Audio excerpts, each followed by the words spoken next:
Have you ever wondered what these extra holes at the top of your running shoes are for?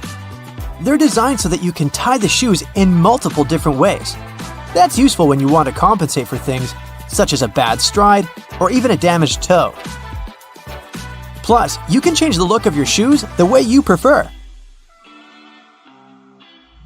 Many people use a dust jacket of their book as a bookmarker. No problem with that, it will save your book from bent page corners.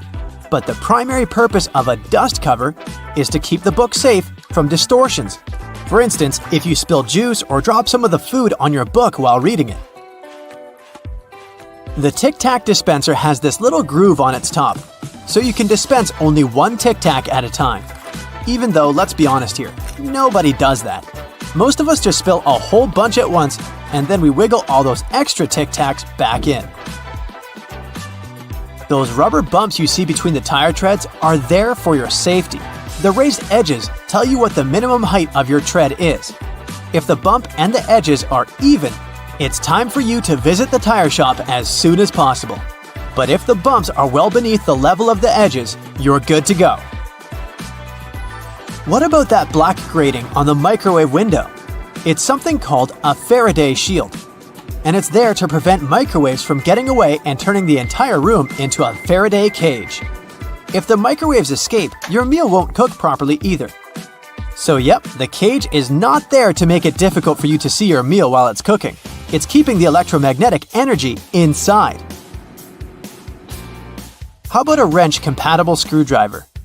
Cover your screwdriver with the end of your wrench and you can increase its torque. That's why the head of your screwdriver is designed the way it is. When you have odd angles, you can use this strategy. You've probably heard those myths, the blue side of the eraser can erase the pen? False. Its purpose is to erase a pencil, but in case you're writing something on heavier paper. The blue side can remove smudges you see after using the pink eraser too. Have you ever wondered why oranges in supermarkets mostly come in the red mesh bag? It's a trick to make this food look more orange and encourage you to make a purchase. An extra tip, don't throw away the mesh bag. Tie it up so you can have a small pot scrubber to clean your sink, kitchen, appliances, and dishes. You can see golf balls don't have a perfectly round shape. Their surface is covered with many little dimples, something golf balls didn't always have.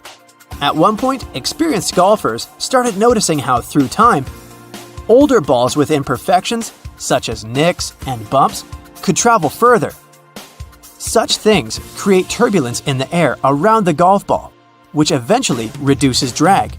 So, manufacturers started producing balls with dimples so they could go farther and faster. You might have noticed that sometimes there are ridges in toothpick tops. It's more hygienic because when you break that off, you can prop the toothpick up on it, and it won't touch anything.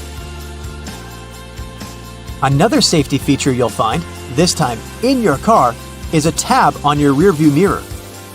With it, you can change the position of the mirror so you don't get blinded if there's a car behind you with its high beams on. So this little tab helps you control the glare of lights coming from behind. This feature showed up in the 1930s, but in the early 1970s, it became a part of standard equipment in most trucks and cars. Do you see that tiny hole on your iPhone right next to the rear-facing camera? It's a microphone, and it's there so your phone can record sound as you turn your camera around. Some cables have a thick cylinder towards the end of the cord. It's called a ferrite core or a choke. It's a magnetic iron oxide that stops high-frequency electromagnetic interference. For example, you know that annoying static noise you get if you bring your phone too close to a speaker? This interrupts your call, which is why cable cords with big cylinders are pretty useful because they prevent these things. Do you know why nearly all luggage bags and backpacks have two zippers? It's way more convenient and easier to open in that way. But not just that, you can also lock these two zippers together to keep the stuff inside your bags safer. You know how toilets at public spots like malls have those big gaps at the bottom? It's primarily for better circulation of air. This type of door also makes it easier to clean the toilet or check if it's occupied if you're standing in line. Other than that, if you get stuck there and the lock gets broken, you still have a way to escape. You can just crawl out. Ever notice those plastic end caps on utility knives? And they also have scales on them, which indicates you may use them multiple times, but with sharp edges. You can separate the blades through these plastic end caps. Then, you can move the slider and bring the sharp blade to the front. If you've ever taken a moment to examine a regular grocery cart, especially their fold-out section, you probably noticed those metal loops jutting out. They're designed to protect the items you carry in your cart. You can use them to hang bags with soft items. You don't want to accidentally squish with heavier products, like bread, or easily breakable things like eggs. Many coffee mugs come with curved notches on their bottom. When you're washing your mugs, put them against the rack at an angle in your dishwasher. This way, the water won't pool in there, so your favorite cup will be completely dry by the time you take it out of the dishwasher. If you're a McFlurry fan, you've probably noticed there's a square hole in the handle of the spoon.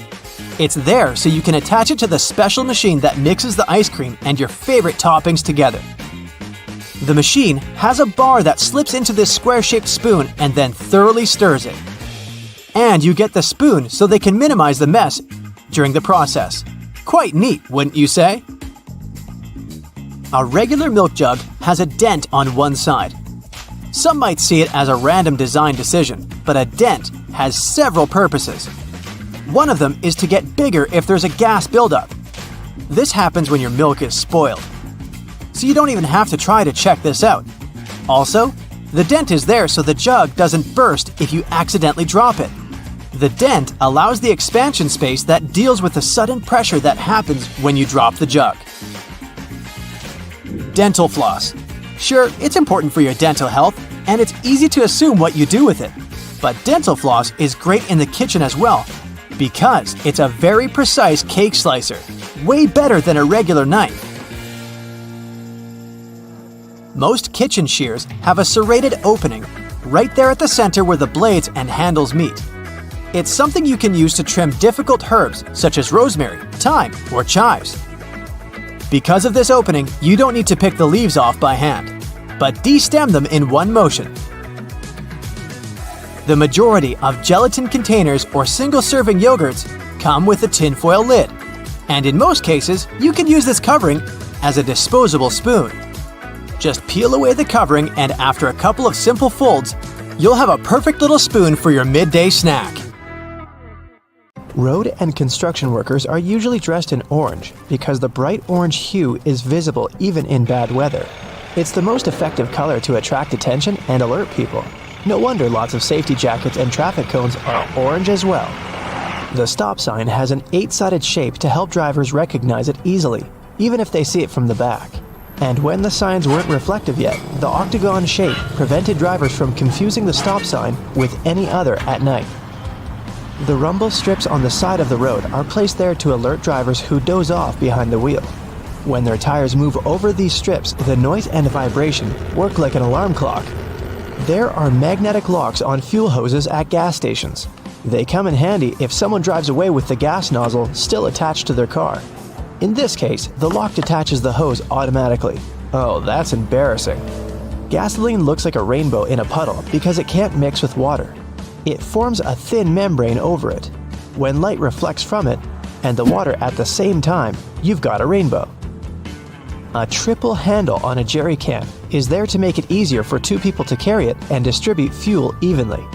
Gas cans often have a second hole that actually needs to be uncapped too before you pour the gas. The air passage will prevent it from pouring out, so no more fuel waste. Most gas cans have 2 holes with caps, a bigger and a smaller one. You're supposed to uncap the smaller hole before pouring gas inside the bigger one.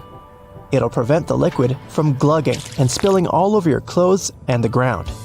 Another little thingy we often neglect is a point on an ointment cap. Most tubes are usually sealed with a plastic film or foil, and opening it with your fingernails isn't the best idea. A point easily opens even the most safely sealed tube. You can use most screwdrivers together with a wrench to create more torque. Just place the wrench over the handle of the screwdriver. This way, you'll need to apply a lot less force than before. You'll also be able to get to hard-to-reach areas more easily.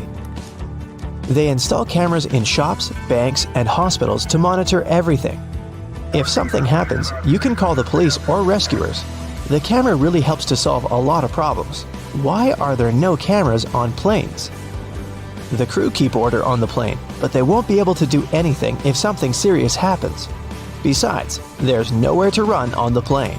During the flight, the cameras are useless, and after the flight, the words of the passengers work ideally instead of cameras. So, if cameras do no good, then why spend money on them? Water is great at cleaning stuff because it has triangular molecules. They're made of one oxygen and two hydrogen atoms. H2O? Such molecules have slightly different charges on their opposite sides, pretty much like magnets. That's why water easily sticks to other molecules, including those that make up dirt. Lots of private houses have triangular-shaped roofs because this allows rain, snow, and fallen leaves to slide off the slope. If all this stuff piled up on top of your house, one day your roof would collapse. When a storm is coming, clouds seem to turn dark, but it's just an illusion. Thin clouds on a sunny day let the light through easily. They also scatter all the colors of the light spectrum. This makes us perceive the clouds as white, but the thicker the clouds are and the more water droplets they contain, the less light they let through and the darker they look. A good doorknob is the one made of brass, bronze, or some copper alloys. These metals have an anti-germ effect. Bacteria spread way slower on them. They also get rid of germs pretty fast, within a couple of hours. Nope, it doesn't mean you don't have to wash your hands. Diamonds have such symmetrical shape to show you their brilliance. Initially, the gems aren't so beautiful. They go through several stages of cutting, and then become pieces of elegance. Most of these stones have a round shape with slightly pointed corners. Diamonds shine the brightest in this shape. Why are there two holes in the socket? The left hole is neutral, the right hole is not. And the gap underneath is ground. Electricity needs to flow through the chain. The current flows from the hot slot, passes through your phone charger, for example, and then goes through the neutral hole. Ever wondered what that small pocket on your jeans is for? People used to wear watches on chains. That small pocket was meant for it. Now, almost no one wears such a watch, but the pocket remains. You can still keep something small in there, like a ring. In London, there are some poles that look like street lamps, but there are no bulbs. Well, their official name is stink pipes, and they're a thing of the past now, but they used to come in handy back in the 19th century. These hollow poles would vent away the air and explosive gases with bad smells to prevent, shall we say, unwanted consequences. Most kitchen shears have metal plier-like teeth in the middle, between the handle grips. They can help you crack nuts, crab shells, and other tough products. You can also open jars and bottles or remove herb stems with their help. Leather often looks dull to the eye because it's covered with itsy-bitsy scratches and scrapes. They scatter the light that hits the material. When you coat your shoes in a layer of wax, you fill these tiny crevices. The surface becomes smoother and the rays of light bounce off it more evenly. That's why the leather looks shiny. Highlighters are filled with a special semi-transparent fluorescent ink that can glow in dim light. Yellow and light green hues are the most popular because they don't prevent you from seeing the text after black and white photocopying. Photocopiers perceive yellow and light green marks as very pale and don't print them. They make magnets shaped as a horseshoe because this increases the magnetic force. Colors matter too. The blue part indicates the South Pole, the red part, the North Pole. The two poles work simultaneously and increase the attraction force. The dime-sized holes in elevator doors is actually a keyhole. If the doors get stuck, an operator can open them manually thanks to this hole. They'll just insert a special key. The tiny hole in the airplane window is there to balance air pressure. The window has 3 layers. The outer pane is extremely sturdy. It can withstand air pressure differences during takeoff and landing. The inner pane, which is the closest to you, is made of cheaper materials. It prevents potential damage to the window. The hole itself is in the middle pane. It not only balances the pressure, but also prevents the window from fogging. Escalator brushes are there for your safety. They don't allow you to come too close to the edge of the escalator. This way, your clothes won't end up between the steps. You see the sun as yellow or orange, because the atmosphere of our planet scatters such colors as blue, green, and violet. This is also why the sun looks warmer at sunrise and sunset. Go shopping for some oranges and I'm sure you'll get them in a red mesh bag. You'll rarely see them lying around without one of those. It's pure marketing, and that color isn't a random choice. When packed in a red mesh bag, oranges appear more orange, fresher, and more appealing to you. So, you're more likely to buy them, right? Lemons are usually sold in green mesh bags for a similar reason. If you pack them in red, they'll appear more orange. Green goes better with yellow and makes those lemons stand out. Mattress manufacturers make a limited number of different mattresses, and the only way to make them look different is to come up with a fancy stitching pattern. Two mattresses of two different companies might be the exact same quality, but cost differently. Most people will never know it and will decide that different patterns mean something in terms of quality. So, when shopping, don't mind the pattern at all. Almost all hotels have white bed sheets. They choose this color specifically to show how high their standards of cleanliness are. The whiter and brighter the sheets are, the more luxurious the hotel seems. It's much easier to see dirt and stains on white linen. It's like proof that you've checked into a clean room. Crackers have holes in them to stop them cracking and breaking during baking. If the holes weren't there, steam would build up inside the cracker and make it collapse. Take a look at a soda bottle and you'll notice a disc inside the bottle cap. This helps seal in the liquid and the drink's fizz, stopping it from going flat. The long neck on your soda bottle is designed like that to encourage you to hold it there. That way, the heat from your hand will only warm that top bit of the bottle instead of heating up your whole drink. It's always hard to see your food in the microwave because of that pesky black grate on the window, but it's there to stop harmful microwaves from escaping. Called the Faraday Shield, it protects you as well as ensures that your food cooks properly. Food items like chips come with about 43% nitrogen inside their package. It might seem like they sell you half a bag of air, but it's exactly the opposite. Oxygen, the gas we breathe, would react with the chips inside the bag and make them go rancid quickly. It's called oxidizing for a reason. Nitrogen, on the other hand, is an inert gas that helps keep the foodstuffs fresh and also protects them from breaking during transportation. A bag of chips that has this gas cushion lets you enjoy your crunchies without them turning to potato crumbs.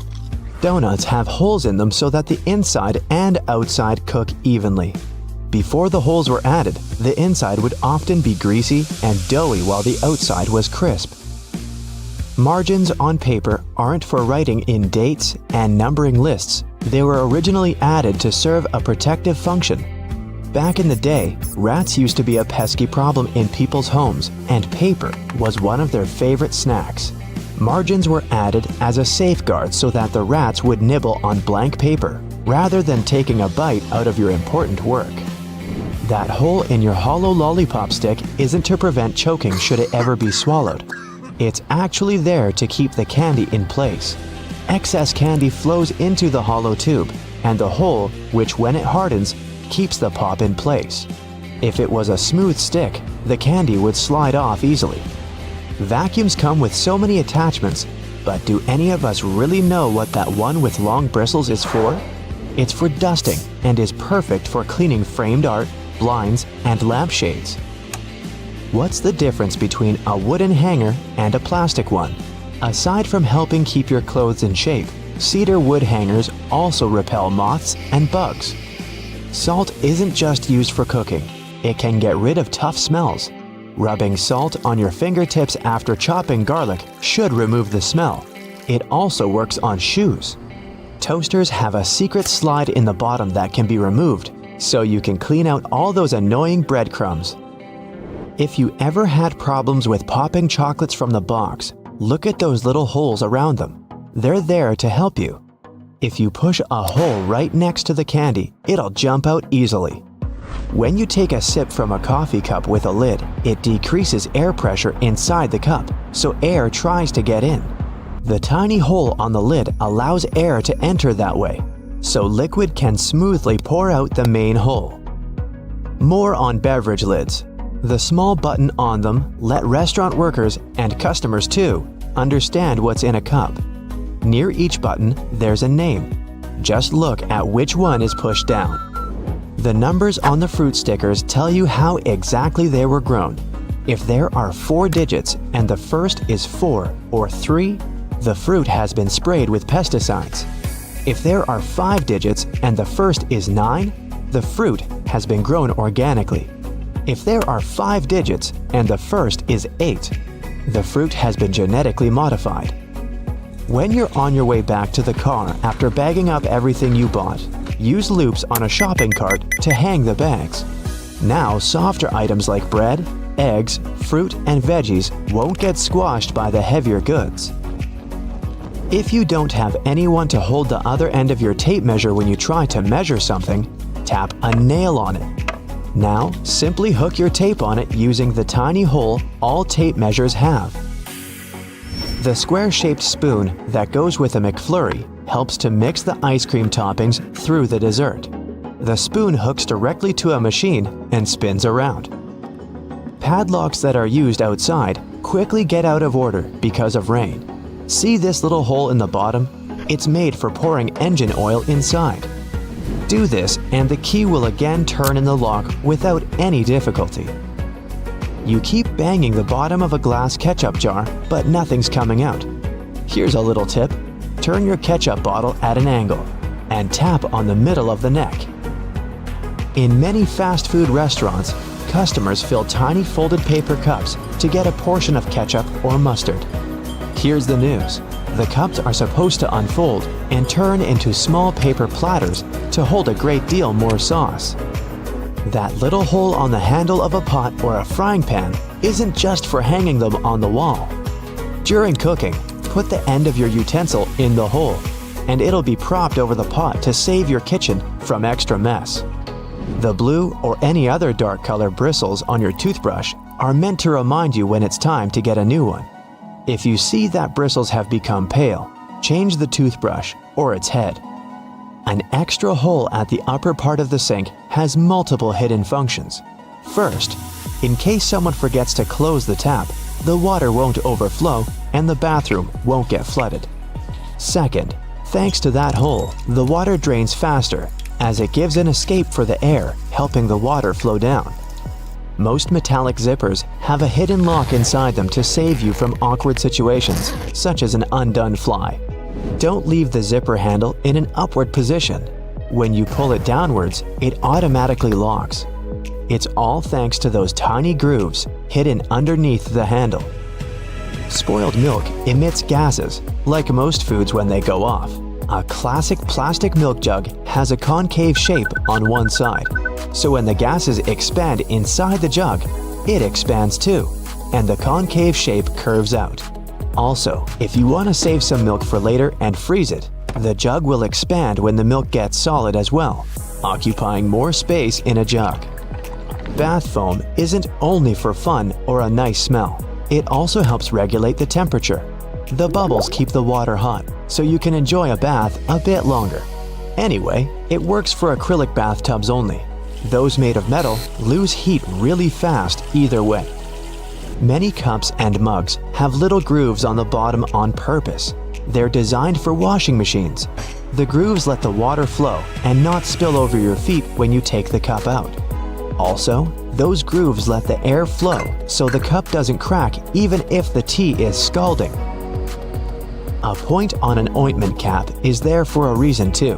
Most tubes are usually sealed with foil, and it's better to avoid opening it with fingers unless you're ready to say goodbye to your nails. A point easily opens even the most safely sealed tube. Escalator brushes aren't for keeping your shoes clean and polished. It might be tough to apply wax right on that brush while the escalator's on the move.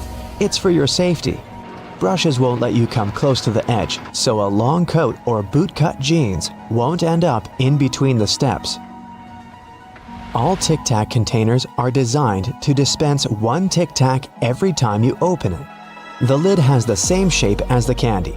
Turn the container upside down, gently shake it, and slowly open it. You'll notice only one candy stuck between those lid grooves. So if you just open the container and shake it until 5 or even more candies fall into your mouth, it means you've been eating Tic Tacs wrong all this time.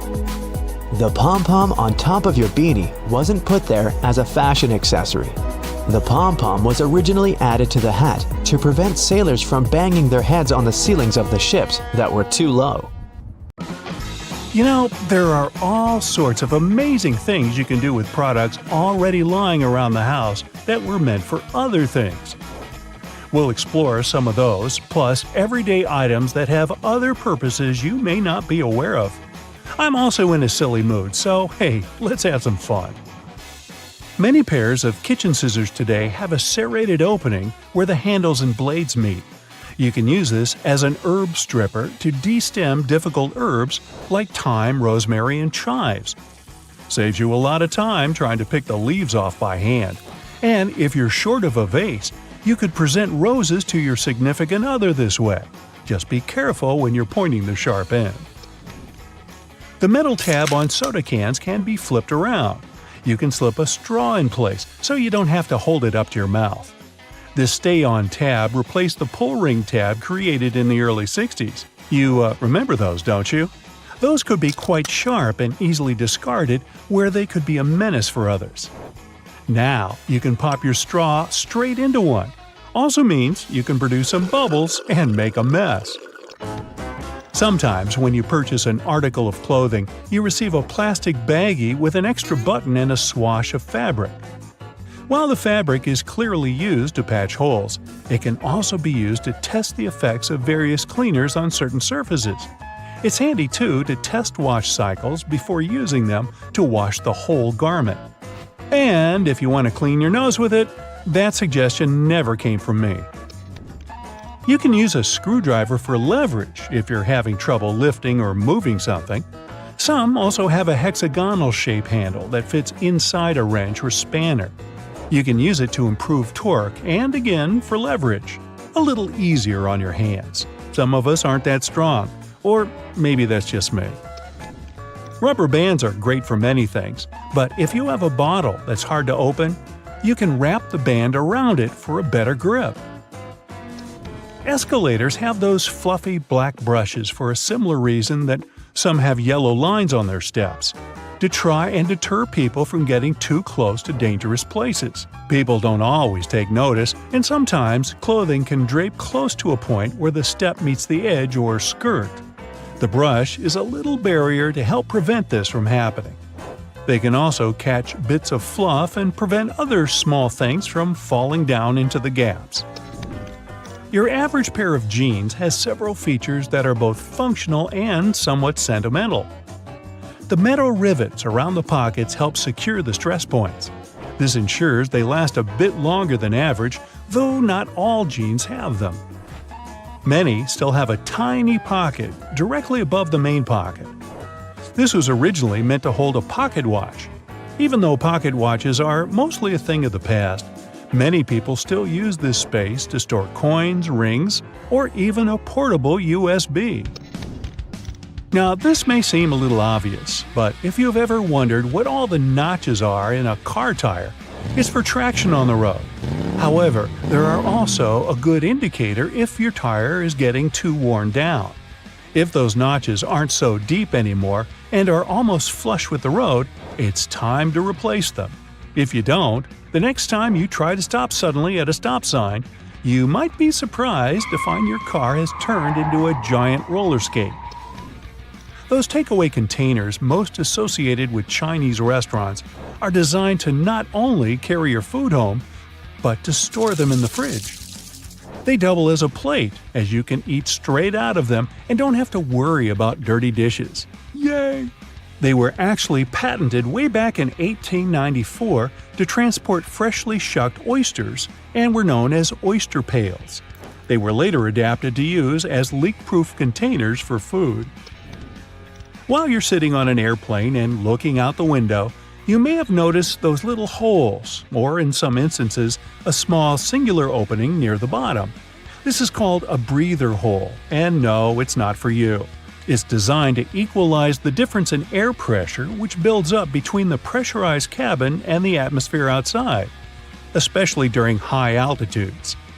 It also releases moisture from between the panes to avoid frost from forming on the windows and obstructing that all-important view. Sorry, but it looks like you won't be drawing a smiley face on it anytime soon. This was first introduced way back in 1956 by a company in Japan. Pretty cool, huh? They got their inspiration from snap-off rows on chocolate bars. Just don't get the two mixed up. One doesn't taste good. When it comes to measuring tape, almost every reel has an empty slot in the metallic end. This is called a nail grab, so you can attach it to a nail or screw. A handy trick to do measurements without requiring someone else to hold it in place. Ooh, very nifty. Bobby pins have grooves on one side to hold your hair in place better. Crazy notion, huh? The straight side goes face up, while the grooves go down against your head. They're called bobby pins because of the bobbed hairstyle, which was popular in the 1920s, though the pins were invented in the 19th century. The look is gone, but the pins remain. Please take them out before you wash your hair, as they don't look great stuck to your fingers. If you've been in a car or a bus and noticed the textured black dots baked into the black edges, you've probably worked out that it's not there for its pretty looks. It's called frit, a ceramic paint. Its main purpose is to protect the window from ultraviolet rays. It also creates a rough surface for the adhesive to cling to. Now, if you see a pink lump of adhesive in the corner, please do not touch it. It's actually someone's old bubble gum. If you take a look at the bottom of the lock, chances are you'll see one or two little holes. This is to let water out from the inside that may have been trapped due to rain. This mini draining capability prevents the inner working from rusting over or freezing in place if the weather's very cold. If, in another situation, the lock becomes stuck, you can ease an oil-based product inside to lubricate the lock and get it working again. If you've lost the key and want to ease your frustrations, you can yell into the holes. It won't do anything to unlock it, but it may help you feel a little better. Some dress shirts have a fabric loop on the back. You guessed it, it's used for hanging the shirt up. The loops were reportedly first used in the Navy, as it was easy to simply hang them on the wall. During the 1960s in colleges, the fashion of the day was to wear the shirt buttoned all the way to the top, which made them difficult to hang. So designers began putting the loop on the back. If the student removed the loop, it signified that they were going steady in a relationship. Unless your friend ripped one off for a prank, now everyone's asking whom you're with.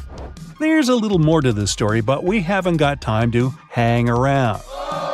And yes, that's a bad pun. On purpose. It's what I do.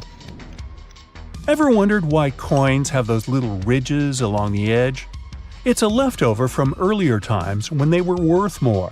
Counterfeiters could easily file the edges off to sell as gold or silver coins to make some profit. The ridges were created so it was much easier to tell which of the coins had been altered.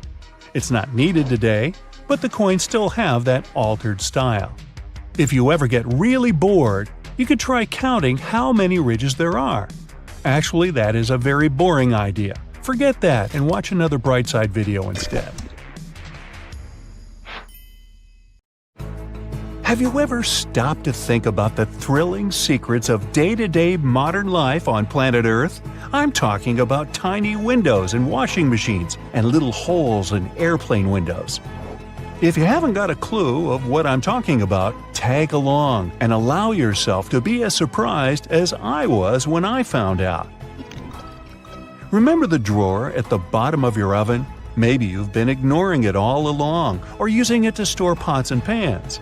Well, even though it can serve this function, that's not the only thing it's there for. The best way to use the bottom drawer is to keep your meal heated while you're waiting to serve it. Genius, right? Talking about secret doors, have you noticed that most washing machines have little flap doors at the bottom too? These doors actually serve as drain traps. It's where all the items that we put to wash together with our jeans and jackets go to. It's a type of collector, let's say, of small items. It stops them from getting into the main drain pipes and clogging them. It saves us hundreds of dollars in repairs each month. Now, who hasn't gone through the confusing task of having to measure how much pasta to cook for one serving? Well, here's the solution: the holes in the center of pasta spoons.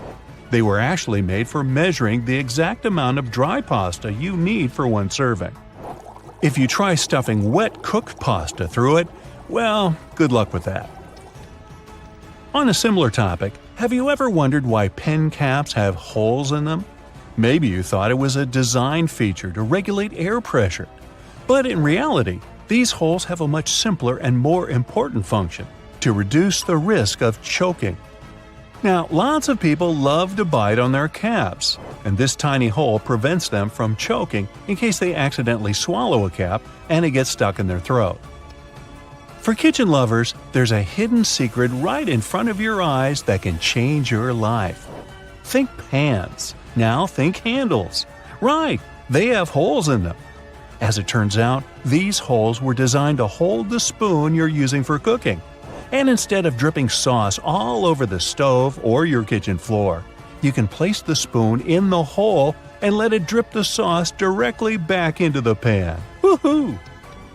Speaking of everyday items, and I was, most doorknobs are made of brass because this material makes them naturally germ-free. Unlike plastic ones, brass doorknobs are kind of magical. They can disinfect themselves without you having to clean them. Neat, right? Have you ever noticed that at the bottom of a measuring tape there is a little dip? You can find it in that metallic part you need to pull on to measure something. Well, that dip is actually the exact size of a regular nail. It was designed for people to place the tape on top of a nail and use it as a support while they stretch the tape. Well, I can't wait to try it out for myself. As for the margins in your notebook, they were invented to protect people's notes from mice. No, the mice weren't copying your answers for the math quiz. Actually, there were times when people had to cohabitate with rats and mice that often chewed on paper.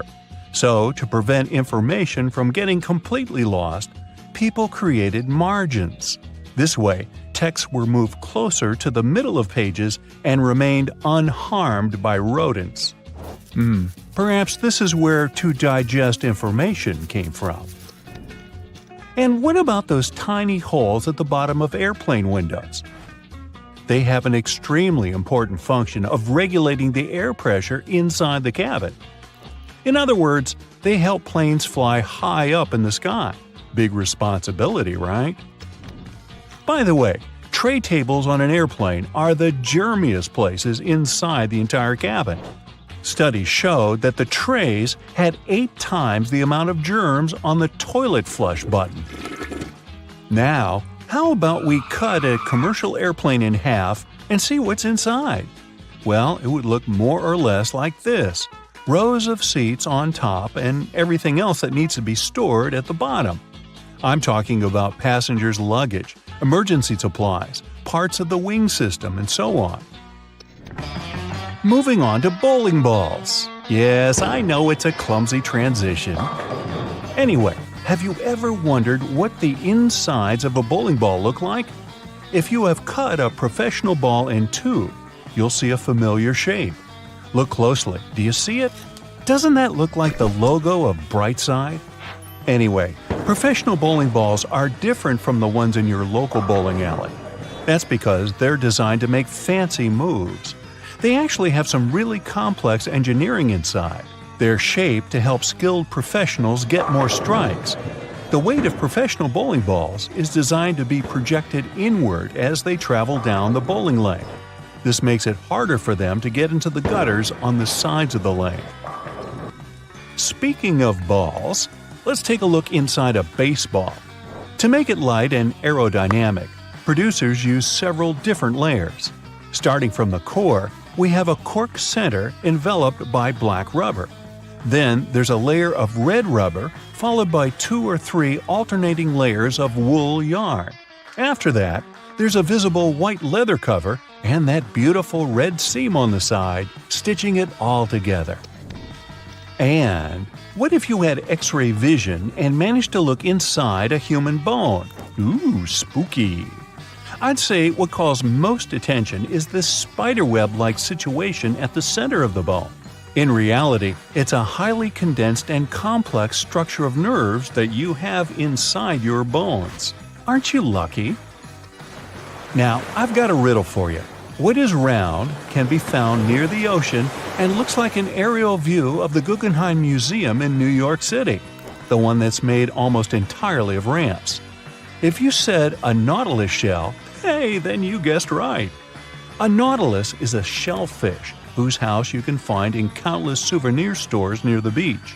It's made up of 2 layers, a matte white outer layer and an iridescent white inner layer. And if you were to cut it in half, it would look very similar to the insides of the Guggenheim Museum. Aloe leaves are good for healing purposes and also for hydration. But if you managed to look inside of an aloe leaf, the image you'd see would be satisfying and very relaxing. Who hasn't dreamed of a pool filled with jelly? Now, there seems to be nothing more mundane and regular than a tube of toothpaste. But you wouldn't think so if you cut open a tube that contains several colors. Now, there have been speculations that the insides of such a toothpaste tube might be divided by barriers so that the stripes don't mix. But if you cut it in half, you'll see that it has only one interior chamber. As it happens, there's a lot of science behind the making of striped toothpaste. According to a specialist, they have to ensure that the paste in all the stripes has the same physical properties.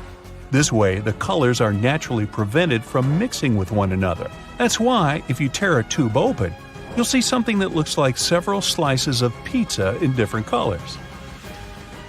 If you open your closet, you're bound to find at least a few wooden hangers. Usually, they're made of cedar wood, which is a natural moth repellent. So, cedar hangers actually protect your clothes from moth infestation. For some people, more than others, eyeliner is an everyday must. Boy, isn't it. But did you know that back in ancient Egyptian times, both men and women used kohl eyeliners to protect their eyes from the sun's glare? Way to go for the Egyptians for figuring that out. Now, if I could just learn to walk like one. Normally, we use headrests for the purpose of, well, resting our heads, right? Well, not only.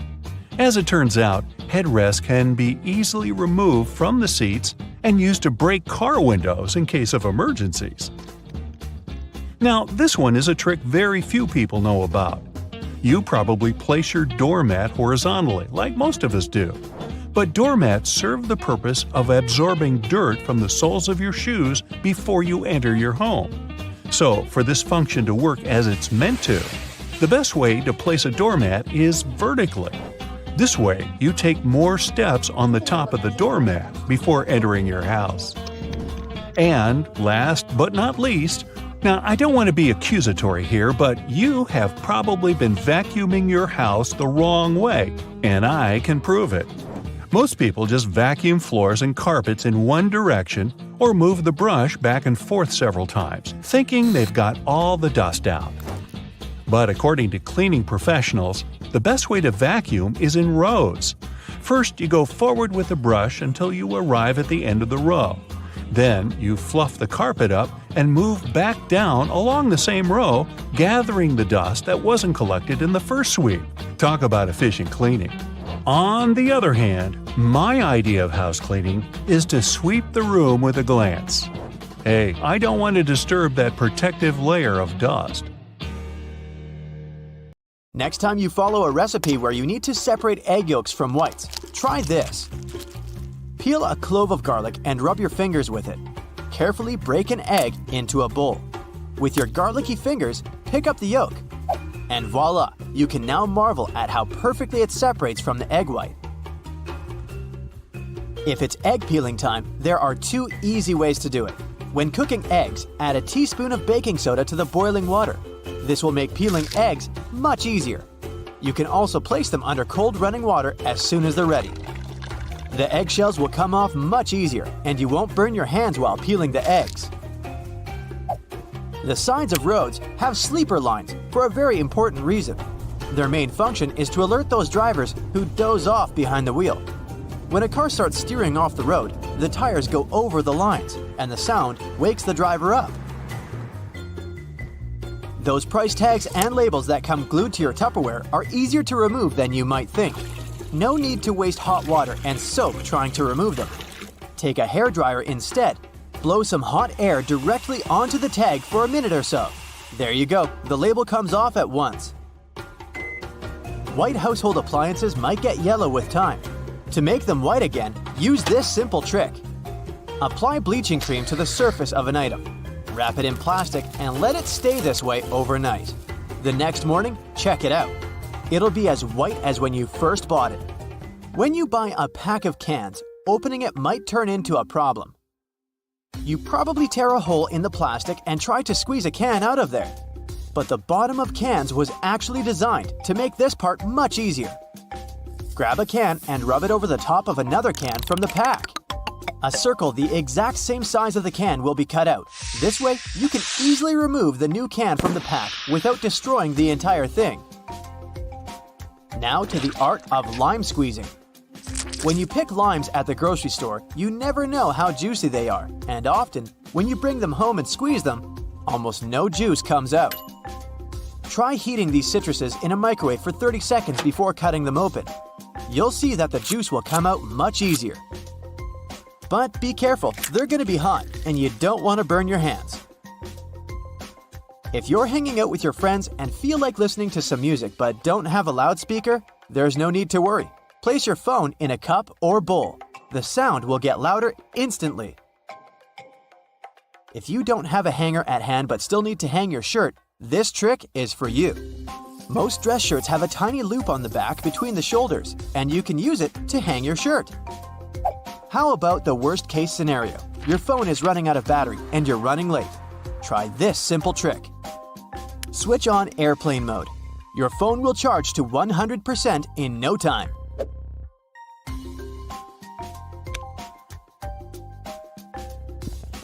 You can run the sticky part of a Post-it note along your laptop's keyboard. This will help remove tiny bits of food and dust that get stuck in between the keys. Avoid putting really hot food into plastic containers. Hot plastic releases all kinds of toxic chemicals, and we don't want our food to absorb that nasty stuff, right? What can be better than a bubble bath in the evening? But the bubbles are not only pretty and smell nice, they also keep the water temperature hot for longer. This way, you can enjoy a long, hot bath without getting cold too quickly. You got home craving a peanut butter and jelly sandwich, but your peanut butter now has 2 layers, and the oil is at the top. To avoid getting disappointed, next time, store a peanut butter jar turned upside down. Your screwdriver and wrench can work together to remove that stubborn screw. Grab your screwdriver's handle with the wrench and use it to apply more force. This method will also help you reach more difficult areas. There is a reason why your coffee stirrer looks like a straw. It has holes in it because it reduces the amount of plastic manufacturers have to use. Plus, they prevent the stirrer from floating. The holes in the stirrer get filled with coffee, which in turn makes it heavier. And speaking of coffee, you should never buy the product that is more than 18 months old. Make sure to look at the best before date when buying it. If you've ever had trouble with those classic salt and pepper shakers, the ones you may see in diners, I've got a trick for you. Instead of shaking your entire arm to try and get some salt out of the container, try rubbing the bottom of one container with the bottom of the other. Grab the salt and hold it so that the bottom of the container faces downward. Now, while holding the pepper shaker upright, rub the 2 bottom parts together, creating circular friction between them. After this, the salt will spill effortlessly. After a long day of hiking, your shoes might smell funny. Well, I've got good news for you. Put dry tea bags inside your shoes and keep them in a dry place for a while.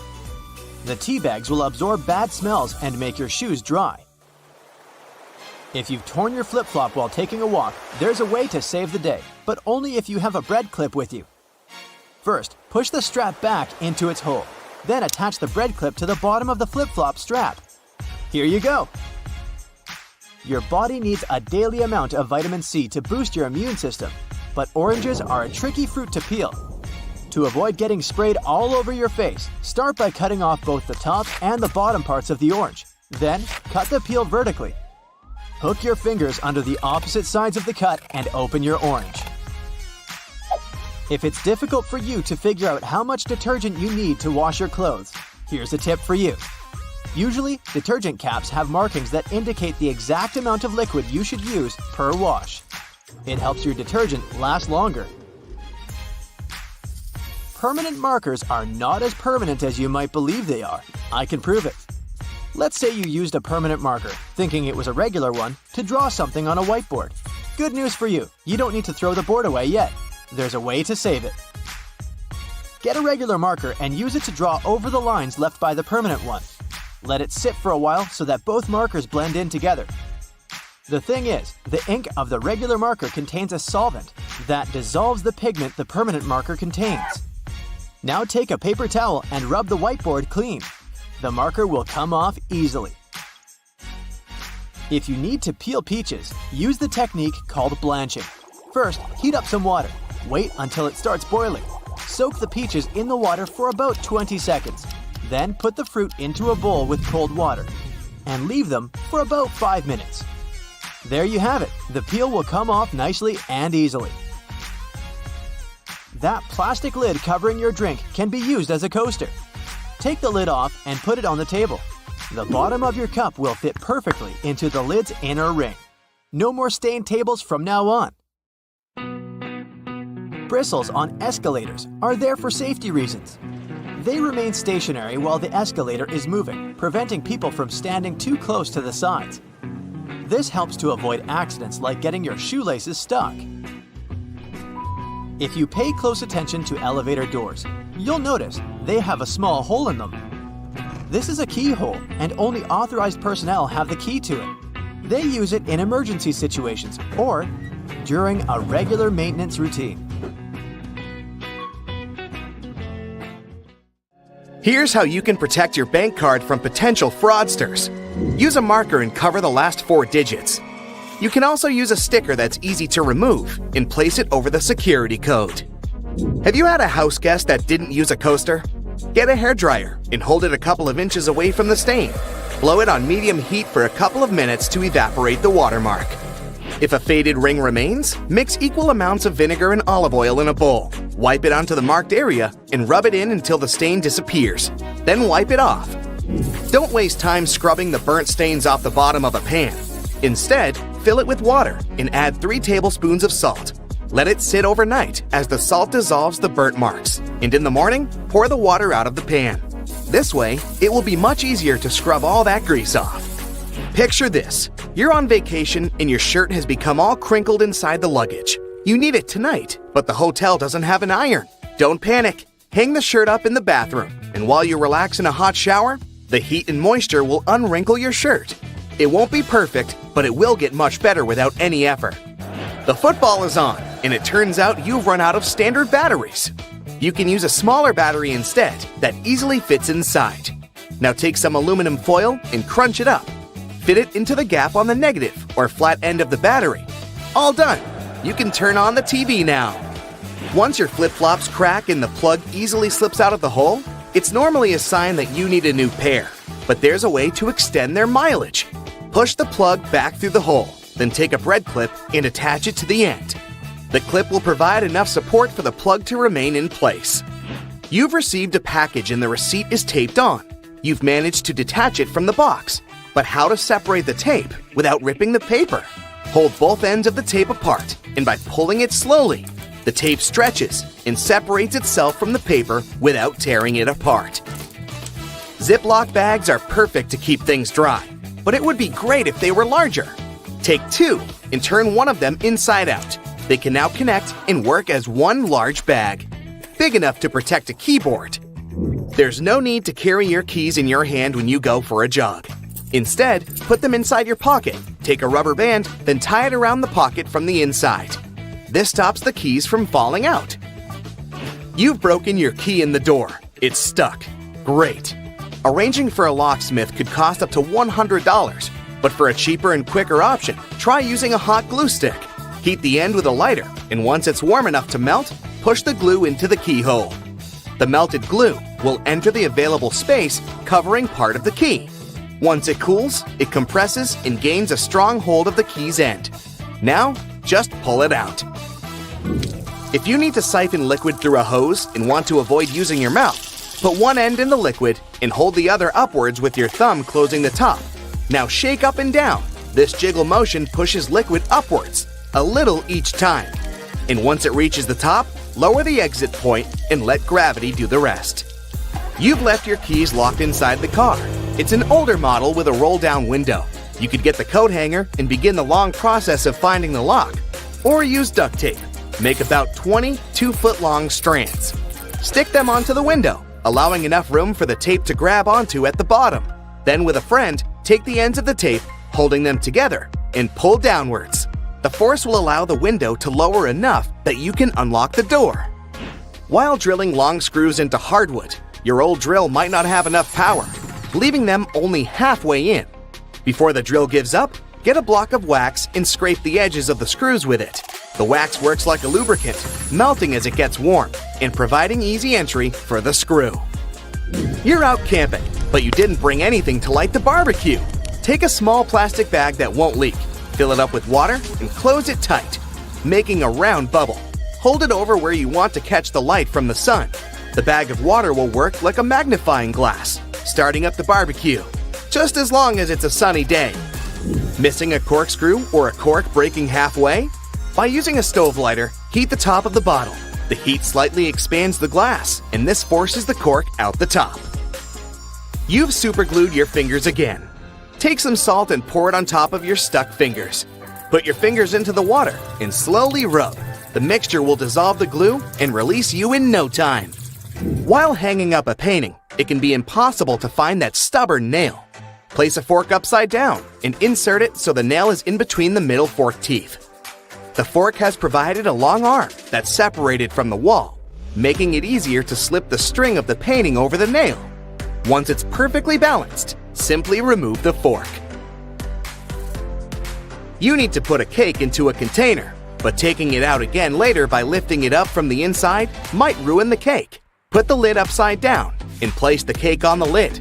The base of the container is now the lid, making it much easier to access, slice by slice. Pour out water more efficiently from large jugs and bottles by swirling. This will make the liquid inside spin, creating a vortex. The vortex allows for the air to flow back into the bottle as the water pours out, much faster than the glugging alternative. There's an easier and less messy way to remove eggshells from a boiled egg. Once fully boiled, crack the shell on both ends by tapping them. On one end, pinch off the shell. Use the opened end to blow with your mouth. The force of air will push the flesh and expand the eggshell, forcing out the egg undamaged. When the hinges of your laptop break, repairing them can cost up to $300. A far cheaper fix is to buy a picture frame and tape it to the back of the screen. You've dropped a small piece of jewelry on the floor, seemingly impossible to find. Take a stocking and place it over the end of the vacuum hose. Give the area a good vacuum and check the end periodically. You will eventually find it sitting at the end. You've drilled a hole in the wall, but the drill hole is now too wide. Remove the screw and find an object that is slightly shorter and thinner. Pieces of plastic, small wires, paper clips, or even toothpicks are perfect. Place whichever item you find inside the hole. It's filled the gap enough so the screw will now re-enter securely. Taking the trash out can put you in a gross scenario of getting bin juice on you. A great way to avoid this is by placing old papers at the bottom of the bag. Now, not only does it absorb all the liquids from the food and other sources, but also helps prevent bad smells from forming within a bin. Nobody likes mosquitoes, and pesticides are pricey. A cheap alternative is to take a plastic bottle and cut the top part off from the bottom of the funnel. After removing it, turn it upside down and put it inside the bottle. Mix 2 cups of warm water with 2 tablespoons of sugar. The mosquitoes will be attracted to the formula inside and become trapped. Now just sit back and relax without getting bitten. What's hiding inside Coca-Cola cans and regular household batteries? Why do magnets affect breakfast cereals? Do crosswalk buttons actually work, or are they just useless decorations? What does that USB symbol really mean? I'm not sure I know the answers to these and similar questions, but I'm eager to learn the truth together with you. Let's find it out. Coca-Cola cans have a secret few people know about. Here's a Coke can. Let's submerge it in a highly corrosive alkaline solution. The aluminum dissolves due to a process known as hydrolysis, and we can see a plastic liner inside the can. It's made from a polymer or epoxy resin and serves as some kind of a protective barrier between the aluminum walls of the can and the rather acidic soda. Despite a popular myth, household batteries don't actually contain liquid, and if you accidentally cut them open, no toxic liquid will spill. Most of them are dry cell batteries, which are made of electrochemical cells. Those convert chemical energy into electrical energy. Larger batteries often house numerous small cells within them too. Even Tesla vehicle batteries consist of multiple small cells. When combined, they easily provide the necessary voltage. Most toothbrushes have differently colored bristles, but they aren't just pleasing to the eye. Those bristles, often blue, have a functional purpose. They're called toothbrush indicators, and their colors fade as you use the brush. The American Dental Association recommends changing your toothbrush at least 4 times a year. And by getting paler, these bristles help you figure out when it's time to replace your toothbrush. You'll probably agree that there's no better snack than a pack of chips. Some are flat, others have ridges. Is it just aesthetics? Not really. The main purpose of those lines on some kinds of chips is to help with the distribution of spices and seasonings. In other words, all those substances that make your chips taste like cheese are mostly stored inside the lines. Plus, the lines make chips crunchier. Now this one might be a surprise, but some breakfast cereals are magnetic. That's because they're often fortified with iron in the form of a fine powder. Due to the added iron, cereal flakes get attracted to magnets. All this may sound kinda alarming, but in reality, the iron content in the flakes is minimal and doesn't pose any threat to your health. That clear fluid in gel pens is called the ink follower or stopper fluid. The gel in such pens contains pigment particles dissolved in a polymer solution. The main task of the stopper fluid is to be a barrier to prevent the gel from evaporating or leaking out. Without this transparent fluid, your gel pen wouldn't function. The fluid always stays in one position and doesn't get dissolved with the gel. Neither does it move backwards or flow out of the pen. Many pedestrian crosswalk buttons, namely in New York, are placebo buttons. They do literally nothing when you press them.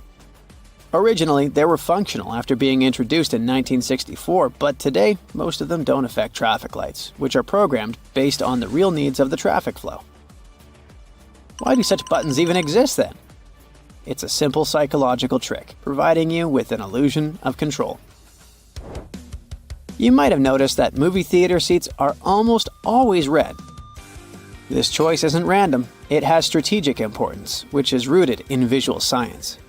The thing is, red light has a longer wavelength. It means that it's the first color to disappear in low light. It allows the audience to concentrate better on the screen once the movie begins.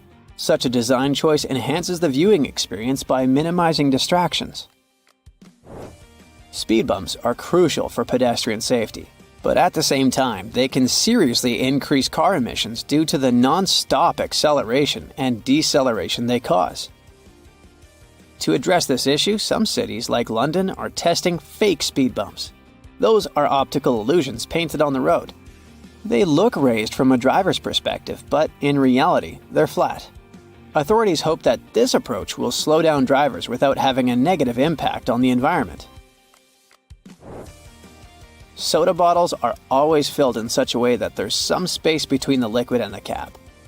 That's because soda contains carbon dioxide. It's a gas that can expand once the bottle's heated. If there's no gap in the bottle, it can break because of the pressure building inside. Also, when you open your drink, the gases go out in the form of bubbles, making the drink overflow. The gap helps with this problem too. The USB symbol, looking like a trident, has always sparked multiple speculations about its origin. One popular idea is that it represents Neptune's trident and symbolizes power and adaptability. But there's also a little bit less exciting theory. A man who claimed to have designed the symbol in the 1980s stated that it was supposed to represent connectivity. The large circle symbolizes a computer, while the attached shapes, the circle, the triangle, and square, stand for different outputs. The design of a tennis racket has a specific feature known as the throat. It's an open space below the head of the racket. This space isn't just for storing balls, it also improves the racket's aerodynamics by letting air pass through. It seriously reduces drag during swings. Speaking of tennis courts are usually built with a north-south orientation. It helps minimize the impact of the sun's position during the game, ensuring that neither player has the sun directly in their eyes. Look closely at a tram's overhead lines, and you'll see that its contact wires zigzag back and forth instead of going in a straight line. That's because all trams have pantographs attached to their roofs. The upper part of the pantograph is gradually worn down by the overhead wire and eventually needs to be replaced. To wear it down evenly, the wire is not installed strictly along the tram's path, but in zigzag patterns. As the tram moves, the pantograph slides along the wire, and it wears down evenly. Those cone-shaped water cooler cups? Their shape is intentionally designed to prevent users from setting the cups down. This allows employees to minimize the risk of spilling water on their desks around various electronic devices. Plus, less material is used to produce cone-shaped cups, which makes the process less wasteful and more cost-effective. It also kinda supports sustainability by encouraging people to drink their water quickly and dispose of their cups immediately after. Most suitcases have 2 zipper pulls, and it serves several purposes. First of all, if one zipper fails, the other can keep the suitcase closed. Even better, having 2 zippers allows you to have easier access to small sections of your suitcase without having to open it entirely. And finally, when you have 2 zippers, you can connect them with a padlock for increased security. Some plastic milk containers have dents on their sides. These dents serve several purposes. When milk spoils, it usually causes swelling and high-pressure buildup inside the container. That's when the dent pops out and doesn't let the jug blow up. Plus, if you decide to freeze the milk, it will expand like any other fluid. And then again, the indentation will pop out and prevent the container from breaking inside your freezer. If you ever had a problem figuring out why fake pockets exist, you need to hear this. The main reason is that if a clothing item has a specific cut or shape, pockets may spoil it. They can alter the item's shape either in the warehouse or already on the retail rack. The solution? Getting rid of the pockets in key areas. Plus, fake pockets are obviously cheaper, and they don't get stretched out. The thermos wasn't actually invented to keep your coffee warm. It was made by a Scottish scientist who wanted a safe place to keep his chemicals at a stable temperature. So, he took 2 bottles, put the smaller one inside the bigger bottle, and vacuumed out the air between them. So, consider this. People started making ridge patterns on coins in past centuries to fight counterfeiters. In the old days, cheaters cut off the smooth edges of coins and used that metal to mint new money. But with ridges, it became impossible to hide the cutting. These small cylinders on the charging cables are called chokes or ferrite cores. They're magnetic iron oxide that helps to prevent electromagnetic interference. In simple words, they protect your device from faults. We all know about these little pockets on jeans where people used to keep their pocket watches. But what about these small metal buttons? They help hold the fabric together. Weavers put the buttons where the jeans can tear during moving and straining. These small holes on some backpacks were designed to tie extra gear to them, so you can pass ropes through them and tie sneakers if you don't want to keep them inside your backpack or in your hands. This tiny dot next to the camera on your iPhone is a microphone. It helps to get good quality of sound while taking a video. The Spotlight feature on your Mac can be used not only for a quick search of files and apps, it also works as a calculator. Just type in a mathematical problem you need to solve. Spotlight also uses internal dictionary data. Enter any word in the search bar, and you can get information about it. You've just bought a new bottle of oil. You're taking off the lid and looking at this little cork that you can tear off by pulling the loop. Take this thing out, but don't throw it in the trash. Put it back in an upside-down position to control the pour's flow by pressing your finger against it. Tiny ridges on the F and J keys on the keyboard help your fingers navigate during touch typing. When your index fingers are on these ridges, you know exactly where other letters are. The brushes on the sides of the escalators are not for polishing your shoes, but for your safety. These nylon bristles prevent your laces and clothes from getting inside the escalator's gears. No, that wouldn't be good. Most door handles are made of brass. This type of metal is good for fighting microbes. Bacteria can't multiply that much on such surfaces. These public toilets' cubicles don't look private for a reason. Huge gaps at the bottom were created to make you want to get out of there as soon as possible. Thanks to this design, there are almost no queues. You can use a plastic lid from soda cups as a coaster. It has the perfect shape to hold your drink and keep a table surface from getting wet. Don't turn the lid upside down. Just put it on the table the same way it was on the cup. If you're stuck in a car during an accident and can't open the doors, you can use bars from the detachable headrest to break the window and get out. Remember those small plastic discs under the bottle lids? This little thing helps preserve vacuum inside bottles, keeping soda in a fizzy state. You've probably watched food heating in a microwave at least once in your life. Exciting, I know! But why do the developers make the door so dark? This black film is necessary to block electromagnetic fields. Tiny dots on padlocks next to the keyhole are designed to dry out the moisture if water gets inside the lock. Also, if the lock gets jammed or starts to rust, you can pour oil into it through this hole to fix the problem. A golf ball is covered with tiny craters for good aerodynamics. They're called dimples, and this design helps the ball fly further and more evenly. Some mugs have a little groove at the outside of the bottom. It helps water flow out and prevents it from accumulating when the cup is in the dishwasher. Sunglasses were first used not to protect your eyes from the sun. They used such glasses during Arctic expeditions. A huge amount of snow can blind you just like a bright flash. To save their eyes, they came up with these unique glasses. You can use any t-shirt not only for dressing, but also as a protective layer for your luggage. Just put your clothes on your suitcase as a cover and don't waste time plastic wrapping it. A button on the back of the shirt collar is there to keep your tie under the collar. Yes, people don't use it as intended because all ties are thinner now, but this button is still there as a decorative function. And here's the initial purpose of a tie. They created it in the 17th century Europe to tighten the collar. This way, people protected their necks from a strong wind. Then, they got used to this part of the outfit and made it a must-have accessory for royal gatherings. Soft pom-poms on hats were first invented several centuries ago. Sailors used them to avoid hitting their heads against low ship ceilings and ledges.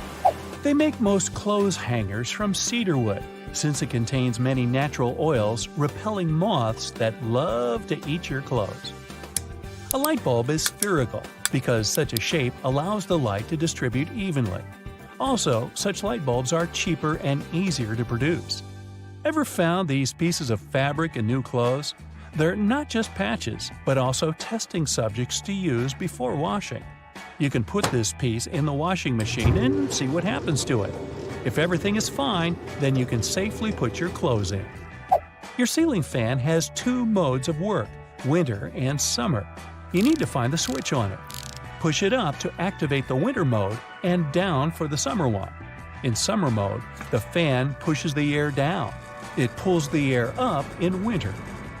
Most people have this round plunger in the bathroom. In movies, they use those to eliminate a blockage in the toilet. In fact, the plunger is to get rid of a blockage in the sink. For the toilet, you need another special device. The extra space under your oven is not for keeping pans and pots. You can put some dishes there. The heat of the stove will keep your meals warm. It's useful if you're waiting for friends late for dinner. You're taking a pack of popcorn out of a microwave after heating. See the little hole at the top of the popcorn bag? You can use it to get rid of small unpopped grains. Shake the pack over the plate and all the grains will fall out through the hole. Almost all people use a travel pillow incorrectly. Usually, they put two ends forward and lay their heads back. Try to turn the pillow on the other side. The arc should be under your chin and the two ends should be directed back.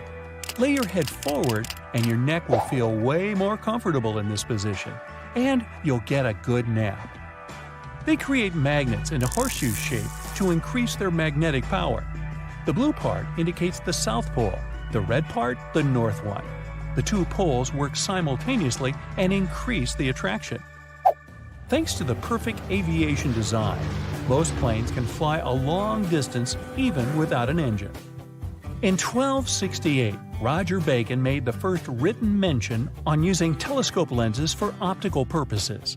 Magnifying lenses inserted in frames were popular for reading both in Europe and China at this time, so it's still a question if the West took it from the East or vice versa.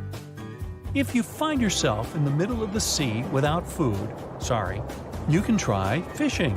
You can use anything for bait, your phone, watch, keys, and you can use laces as a fishing line. Tie the bait and throw it into the water. And good luck catching the fish that swallowed your phone. It's going to be a whopper. You can turn over the tab on a lid of soda cans and use it to hold a cocktail straw in place. The blue half of the eraser wasn't originally created to delink the ink.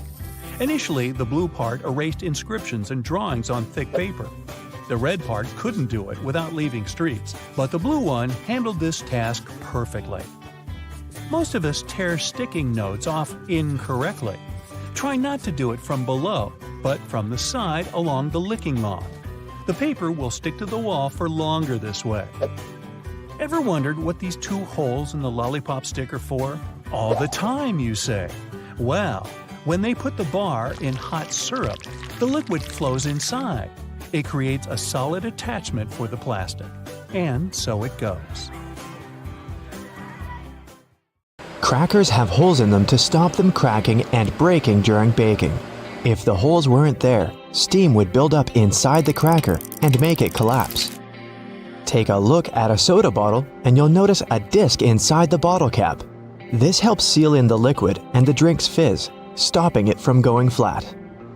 The long neck on your soda bottle is designed like that to encourage you to hold it there. That way, the heat from your hand will only warm that top bit of the bottle instead of heating up your whole drink. It's always hard to see your food in the microwave because of that pesky black grate on the window, but it's there to stop harmful microwaves from escaping. Called the Faraday Shield, it protects you as well as ensures that your food cooks properly.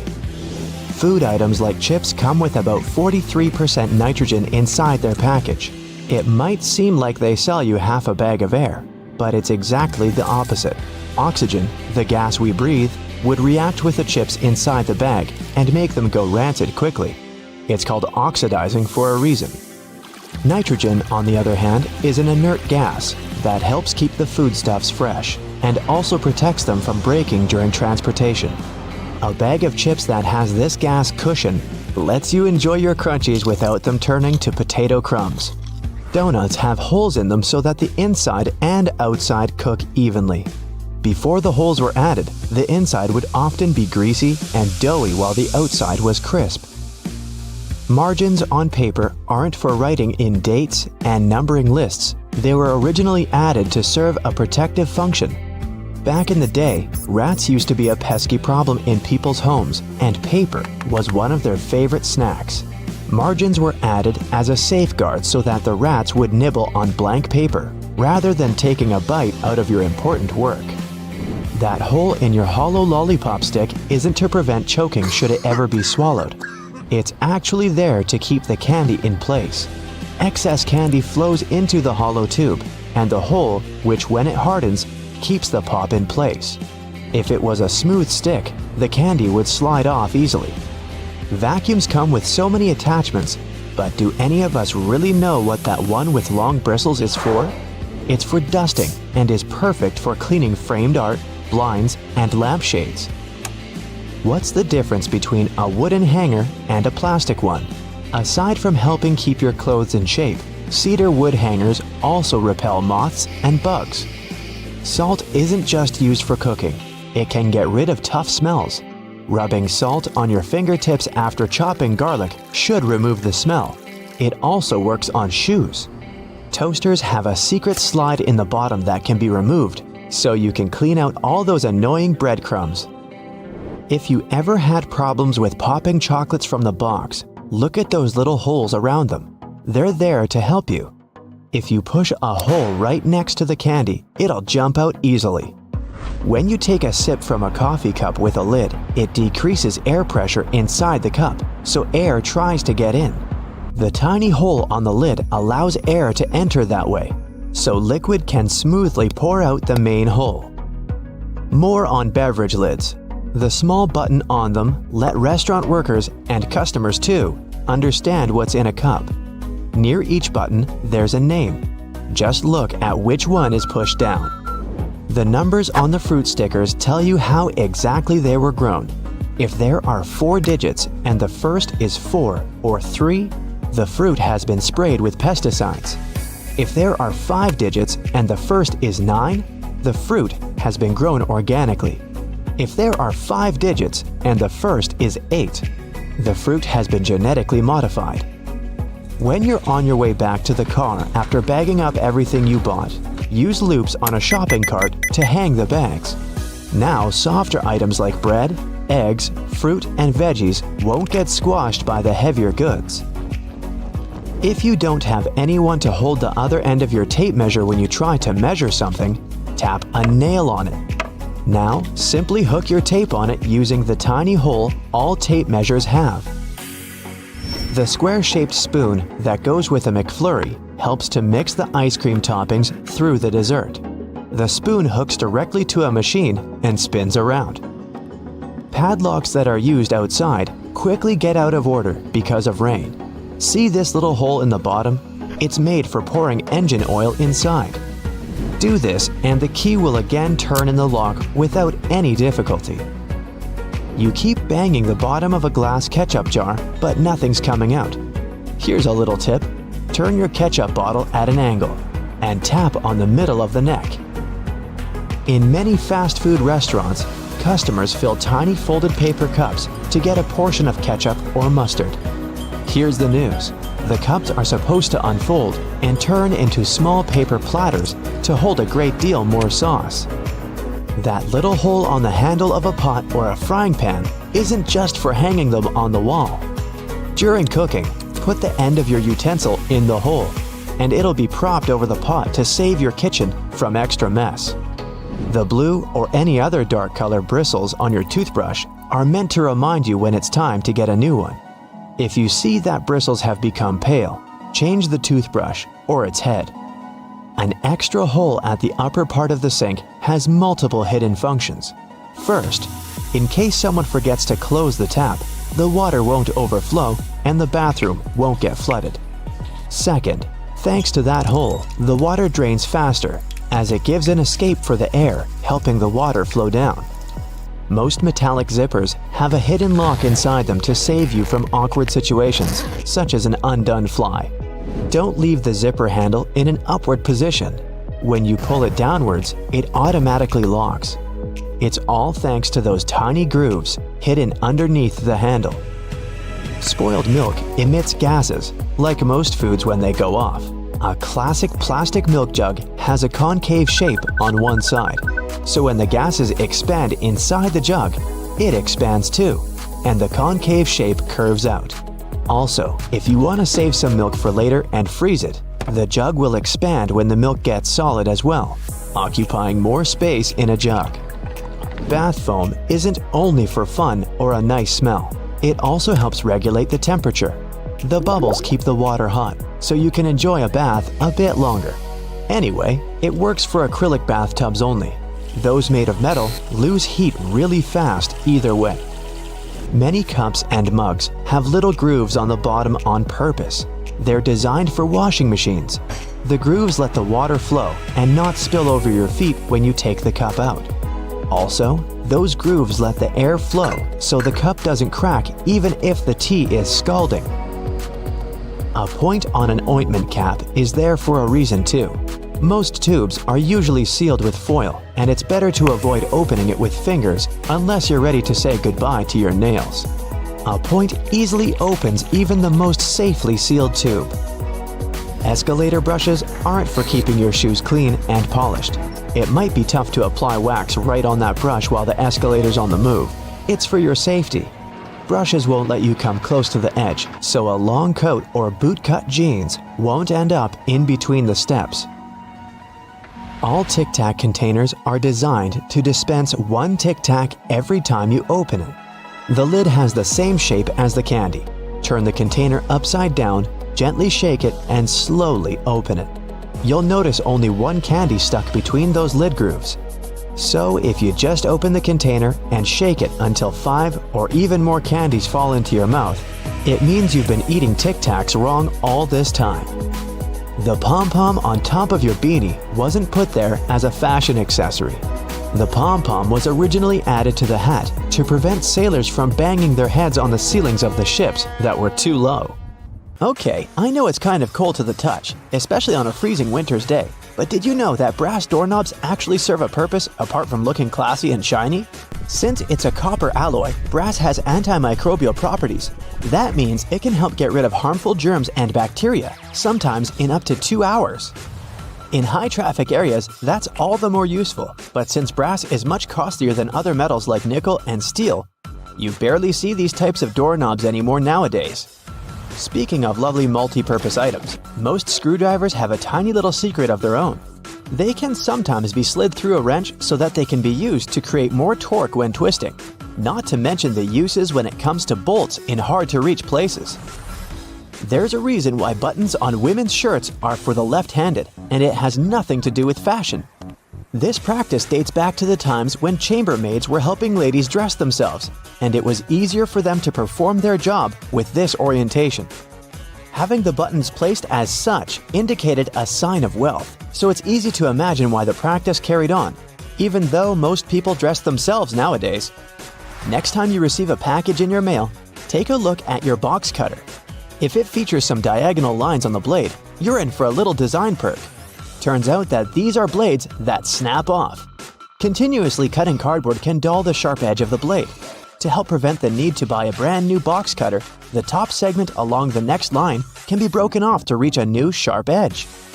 To do this, check out the small hole at the base of the tool, sometimes called the blade snapper. The people that first came up with this brilliant invention were engineers inspired by the way chocolate bars are segmented. Hold on a minute, don't throw away the cardboard package just yet. Most likely, you'll have some silica gel packets somewhere at the bottom of the box. Since this gel is basically a drawing tool, it gathers up the moisture out of its environment, so you can store these packets for further occasions. Whether you'll need to dry out your phone or some other electrical object, you can place them in a container next to the silica gel to reduce the damage. You don't have to be a mechanic to know when a standard car tire needs replacing, since they come equipped with a neat indicator. Take a closer look, and you'll see that treads within the tire are a bunch of rubber notches. When the treads are evened out with the perpendicular bars, it's a sign you need to book an appointment with your local car service, since most likely the tires have lost most of their traction and may not be safe for driving any longer. The upper corners of a car windshield feature textured black dots melted into the glass edges. This neat add-on isn't there for design purposes. It's called frit glazing. which means that a special type of ceramic paint is added to the window for protecting its sealant from UV rays. It also conceals and creates a coarser surface for the adhesive used to set the window in place. Whenever you're up for a drive, check out if there's a small tab under your car's rearview mirror. Bet you didn't know it's there to help switch the mirror from daytime to nighttime views. It uses a prismatic glass technology to blur the reflection and reduce the glare of headlights behind you in traffic. People came up with these manually tilted mirrors in the 1930s, but they became standard somewhere in the 1970s. While you're in the car, check out the headrests, as you most likely don't know that they carry a little disguised purpose. Of course, they're adjustable to accommodate passengers of any height so that they get the proper support for their heads and necks. The hidden feature is that they are detachable and come with two very solid metal bars. Should you ever find yourself stuck in a car and need to make a fast getaway, these bars come in handy to crack out the car windows.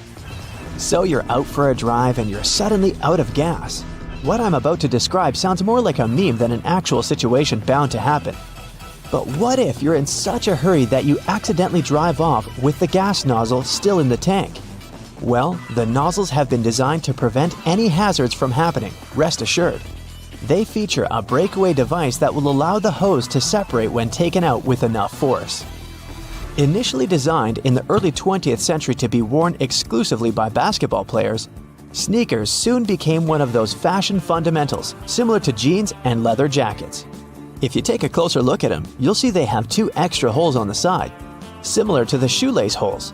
They're manufactured as such not only to provide extra ventilation, but to allow people to get extra creative with their laces when wearing the shoes. Admit it, you've always thought that chopsticks are merged at the end for the sole purpose of keeping them together until you're ready to dig into your meal. That may or may not be the whole truth.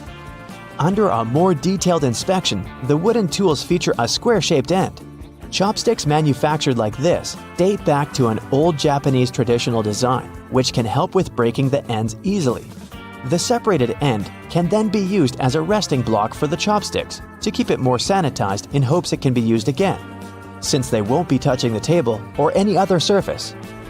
Women's bikes have a special design which, surprisingly, has a historical and fashionable purpose. The lower frame is for the most part meant to make up for the generally shorter height of ladies, compared to that of the average gentleman. While that is the case for handlebars and saddles, the overall frame is lower for an additional purpose. Way back when women wore long skirts and dresses all day, every day they needed to make sure their outfits wouldn't get caught in the frame. That's how we came up with a lower framed bicycle, perfectly made for women and their needs at the time. The fact that toothpastes are multicolored is not just a nice perk to make dental hygiene more fun. There's a secret meaning related to each of the colors, which dates back to the 1970s. In those days, people grew more and more interested in their oral health care, and as such, they were looking for products which could do more than merely clean their teeth. One company was the pioneer in that regard, adding mouthwash to its toothpaste, meaning the blue strip. They later added on the red strip, meant to feature ingredients which helped with gum care. Speaking of toothpaste, check the cap next time you open a new tube.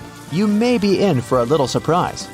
There's a pointed cone shape inside the cap, so you can puncture the seal of the toothpaste without cutting yourself or ruining your manicure. Not to mention, it's more hygienic since you won't be able to transfer germs or other bacteria into the product itself. On the subject of bathroom countertop items, toothbrushes come with a neat add-on hidden in the bristle patterns. Apart from making the toothbrush look cooler, they also do come with a practical purpose. Most toothbrushes come with a pattern of blue bristles intertwined with white ones. The blue dye is meant to fade out, signaling the time when you need to replace your toothbrush. Dentists say that toothbrushes should be replaced every 3 to 4 months, but it does serve as a great reminder in case you forget. Still love playing with Lego? Don't judge. Hey, it's a great hobby for all ages. Notice there's a hole on top of the Lego heads?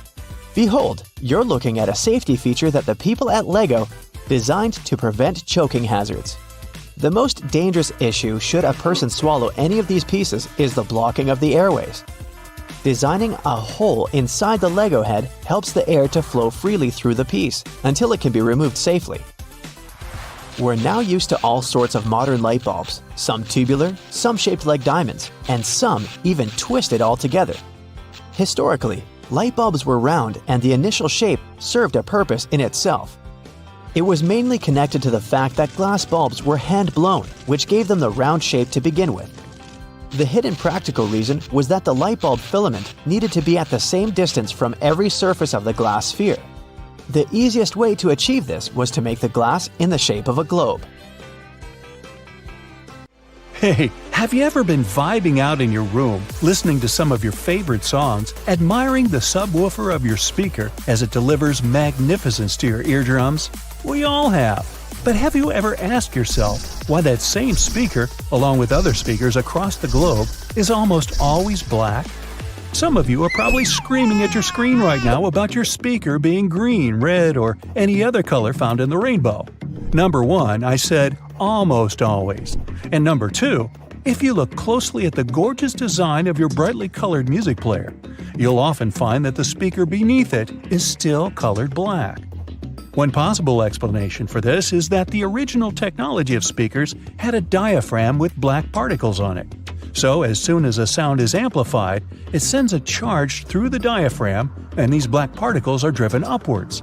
The carbon particles bouncing and touching the upper membrane of the diaphragm are responsible for creating some of the distinct sounds from our speakers that we all love so much.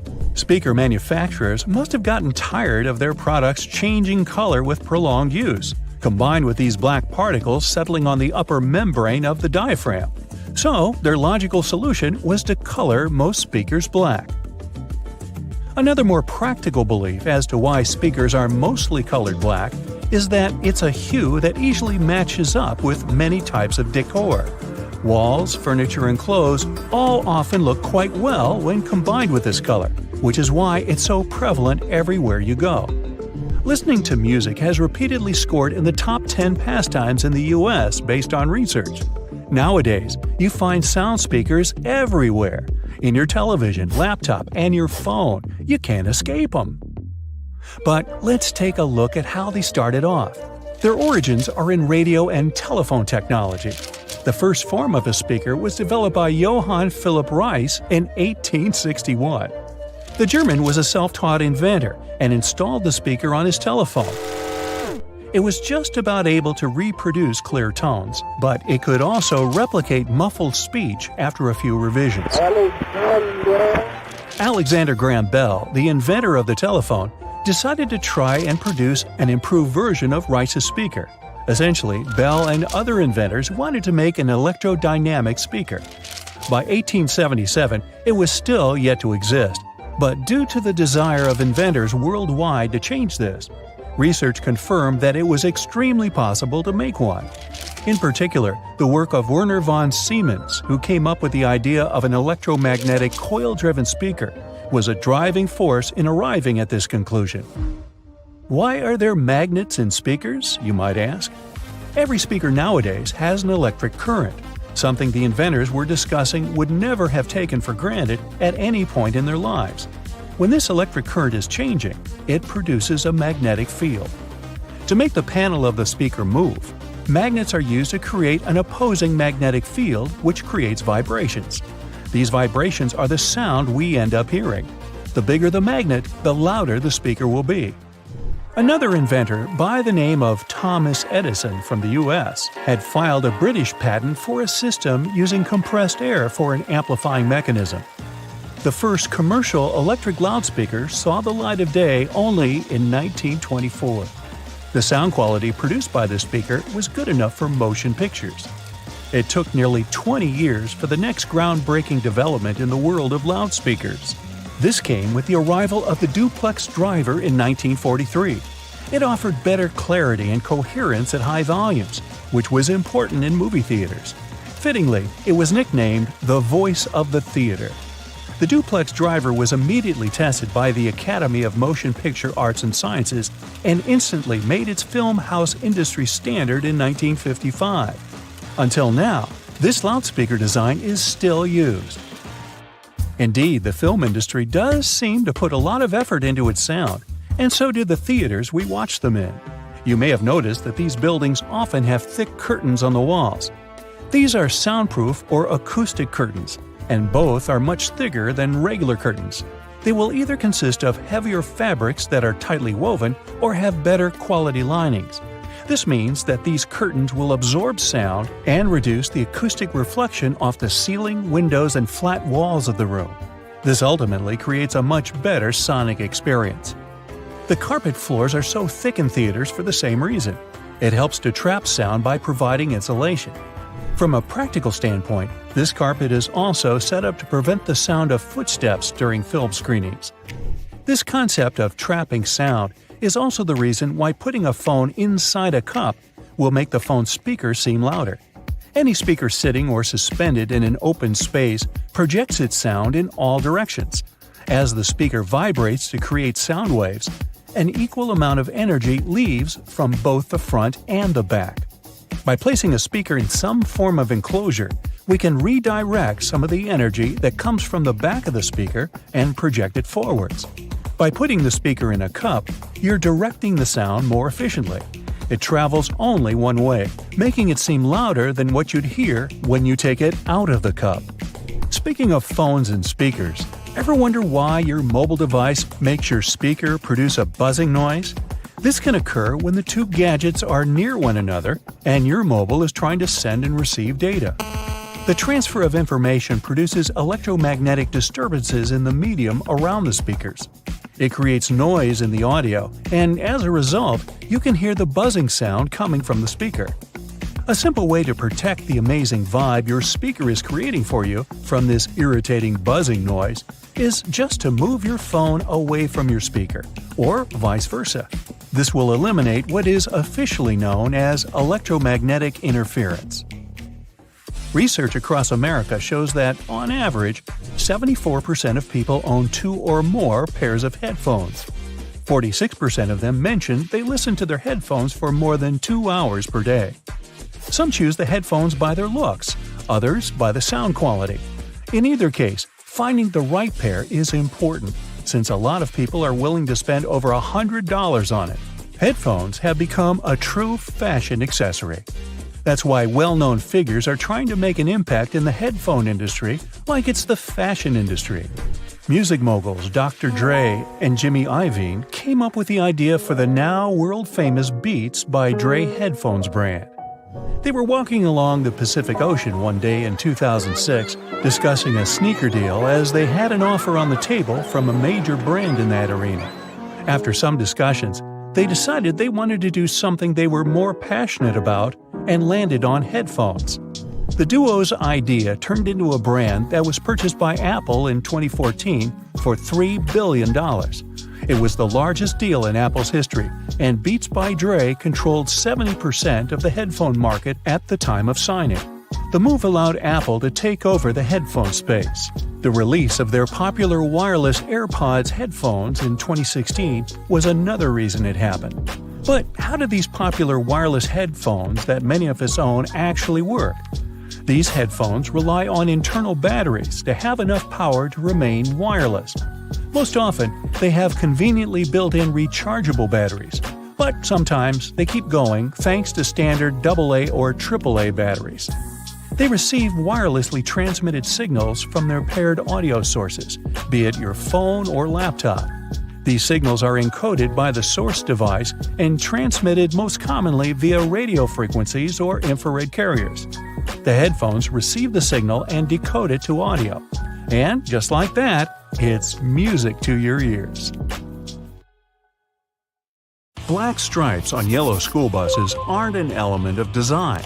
They're actually metal rails put along the sides and the back of the bus to protect its rather thin walls.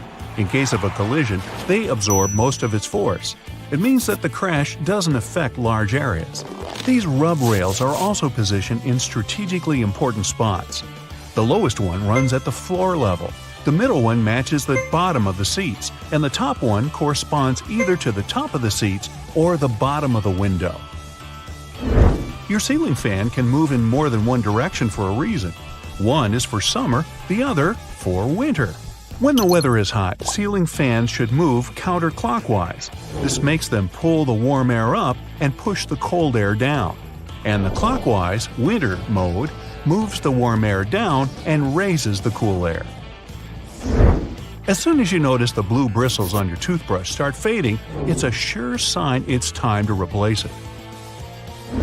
You can adjust your stapler so that it staples documents together only temporarily. It's done by rotating the crimp area. Most staplers have two options for stapling.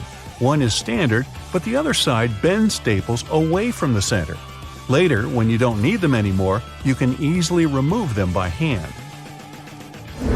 Lots of people use a knife to remove strawberry stems, but this way they throw away a lot of stuff they could otherwise eat. Instead of a knife, use a regular drinking straw. Insert one end of the straw into the bottom of the strawberry and push it gently all the way through. If everything goes as planned, the straw will pop the stem out. A tiny hole in a padlock bottom helps to drain the water from an outside lock after the rain. It prevents the thing from rusting and clogging. You can also use this hole to oil the lock's hinges so that it doesn't get stuck. If a lock doesn't have this small hole, you should only use it inside. It's a bad idea to place dirty dishes covered in mashed potatoes or any other leftover carbs closer to the sides of the bottom shelf of your dishwasher. Several studies have shown that such plates get washed better when you put them in the middle of the rack. So now you know. Weird markings on the bottom of a toothpaste tube have nothing to do with the ingredients. They're actually there for the factory robots, not so they can brush their own teeth either. Such a colorful square marks the line where the tube has to be cut and folded. Now, most cotton pads have two different textures on each of their sides. One surface is firmer and more absorbent. It's supposed to be used with nail polish remover. The other side is way finer and softer. You should use it to remove facial and eye makeup. Don't peel Post-it notes off from the bottom. It'll create a crease in the paper and the note won't stick well after that. Tear it off from the side and it'll stick longer. When driving when it's already dark, you might get blinded by the headlights of the car moving behind yours. If you have a manual rearview mirror, find a tab at the bottom and flip it. The mirror has a reflective material behind its glass. By flipping the tab, you change the angle of this material, dimming the lights in the mirror. The whole process is even simpler if you have a power mirror. All you need to do is switch on the nighttime mode. Bath foam relieves stress, cleanses the skin, and keeps the water warm. Foam is made up of tiny air bottles. They form an insulating layer on the water surface, keeping the heat from escaping. Let's say you're reading a paper book. Then you decide to take a break and realize you don't have a bookmark. Should you leave a dog ear? You don't need to. That's what the dust jacket is for. Apparently, providing you with the information about the book and its author isn't its only purpose. Your stomach growls, and suddenly, a peanut butter sandwich sounds like a great idea. You open a jar and see quite a lot of oil sitting on the top. Duh! Time to train your arm muscles and stir, stir, stir. But if you store peanut butter jars upside down, the oil will move to the bottom and all the solids will be on top. The main purpose of the drawer under your oven isn't to store all those pots and pans. You're supposed to use this place to keep your food warm while something else is being prepared in the oven. If you don't have anywhere to put a toothpick after using it, snap off the flat end at the first groove and put it on the table. Now you can balance the used part of your toothpick on the groove part, so it doesn't have to touch the table. The correct way to break off a piece of Toblerone chocolate bar is by pushing the pointy side downward. Me? I just bite it off, but then I'm hardly ever accused of being correct. Most extension cords are known to come undone at even the slightest pull. Loosely tie them together and they'll stay connected even if you accidentally pull on them. The knot might get tighter, but nothing will get switched off. A little groove on the bottom of a cup lets cool air get underneath it. It saves glassware from cracking when a scorching beverage heats it up. And when you place cups upside down in the dishwasher, the groove prevents water from gathering in the cup's bottoms. Non-stick pans have a special coating, which makes them so great.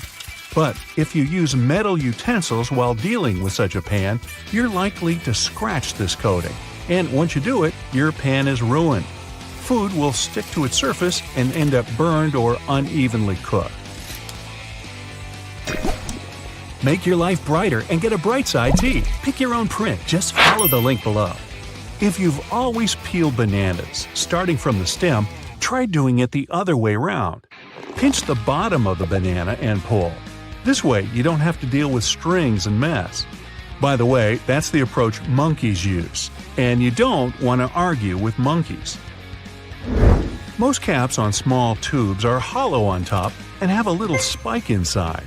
Its purpose is to break the foil sticker sealing the tube. The neck of the tube fits right in this hole, and the spike is designed to break the seal. No need to struggle trying to tear the tiny foil seal off with your fingers. The more detergent you use, the cleaner your clothes are, right? Not exactly.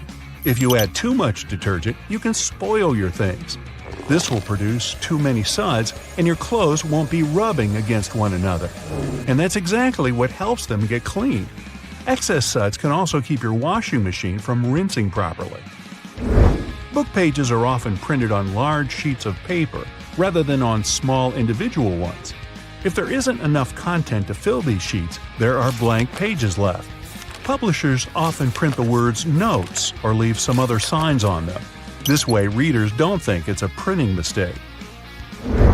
The rumble strips on the side of the road are supposed to wake up sleepy drivers who start to doze off behind the wheel. When your tires drift off onto these strips, the noise and vibration work like an alarm clock. It's a popular misconception that pumping a mascara wand back and forth allows more product to stay on it. In reality, doing this will only spoil your mascara. By moving the wand, you push air inside the tube. This not only produces flakes and clumps, but also makes the mascara dry out. A dime-sized hole in the elevator doors is a keyhole. If the doors get stuck, an operator can open them manually by inserting a special key in this hole. The same tool is used when an elevator needs routine maintenance. The bubbles in your soda push the straw up when they balance the buoyancy with the mass of the straw. But you can keep your straw from rising in your soda can by putting it through the hole in the metal pull ring. Ah, the science behind soda cans. Those squares of fabric that come with clothes are for you to try out your cleaning products on them first. This way you won't ruin the entire item once you decide to wash it. The soft round part under a soda bottle cap keeps the bubbles from escaping. Without it, your pop would go flat in no time, probably even before you buy it. And what's worse, if you bought the flat drink for your dad, then your pop's pop won't pop. The utility knife is supposed to last way longer than most people think. The knife blade is made of narrow parallel sections. When the instrument gets blunt, break off the top section with the cap you can find at the bottom. Voila! You have a brand new sharp blade again. But don't forget to put on a pair of safety gloves and goggles before doing this. Yes, it's another sharp tip from Brightside. If you ever find yourself stuck in the trunk of your car, stay calm. All cars are supposed to be equipped with an emergency latch to help open the trunk from the inside in the unlikely case it happens. These latches are so well thought out that they can be opened by people of all ages. More so, handles are designed to glow in the dark, too. You can even pull them with the mouth if there's not enough wiggle room to use your hands. Never mind how you ended up in the trunk in the first place. Moving on. If you're ever working with needle and thread, remember you don't need to stick the needle directly into the spool. You may end up losing the needle altogether. Not to mention you can easily hurt your fingers. A lot of modern sewing kits these days come with a designated place for safeguarding the needles. It's located at the bottom part of the thread spool. You'll just need to pull it out. It's even made to hold multiple sewing needles at a time. Disposable ballpoint pens come with a little secret of their own. Did you ever notice that in some of them, there's a small hole in the plastic part? It's actually a rudimentary ventilation system. It's supposed to let the ink easily make it to the tip of the pen. Okay, I know it's in the name, but you really don't need to shake the seasoning shaker to get any product out. Don't believe me? Hey, you're not the only one. Go grab your favorite seasoning bottle out of your pantry. If it has one of those removable plastic caps, it's perfect for the experiment. Instead of shaking the bottle, try holding it from the plastic cap while it's upside down. Now, gently twist the bottle from side to side and, before you know it, you get some gorgeously flowing seasoning without having to wiggle the shaker and make a mess all over the stove. On the same note, most salt and pepper shakers should have ridges on the bottom of the glass portion. In case you get any seasoning stuck in there, place the bottom of the salt shaker against the bottom of the pepper shaker and wiggle it around so the ridges click with each other. The seasoning should easily pour out now without you having to open the bottle. In colder weather, you often have so many clothing layers on you that you can hardly feel the purse or back straps on your shoulder anymore. Not to mention how fast they can slide off. Some jackets come with a built-in solution for that, in the form of a small tab on the shoulder with either a hook or a button. It's meant to be opened and closed comfortably, so you can keep your purse in place at any time. You're most likely using it merely to peel the skin of potatoes, carrots, or cucumbers. But you can use your vegetable peeler for chopping fine strips of onion as well. Just cut the onion into quarters vertically and then start slicing. This might also help out with those embarrassing onion tears.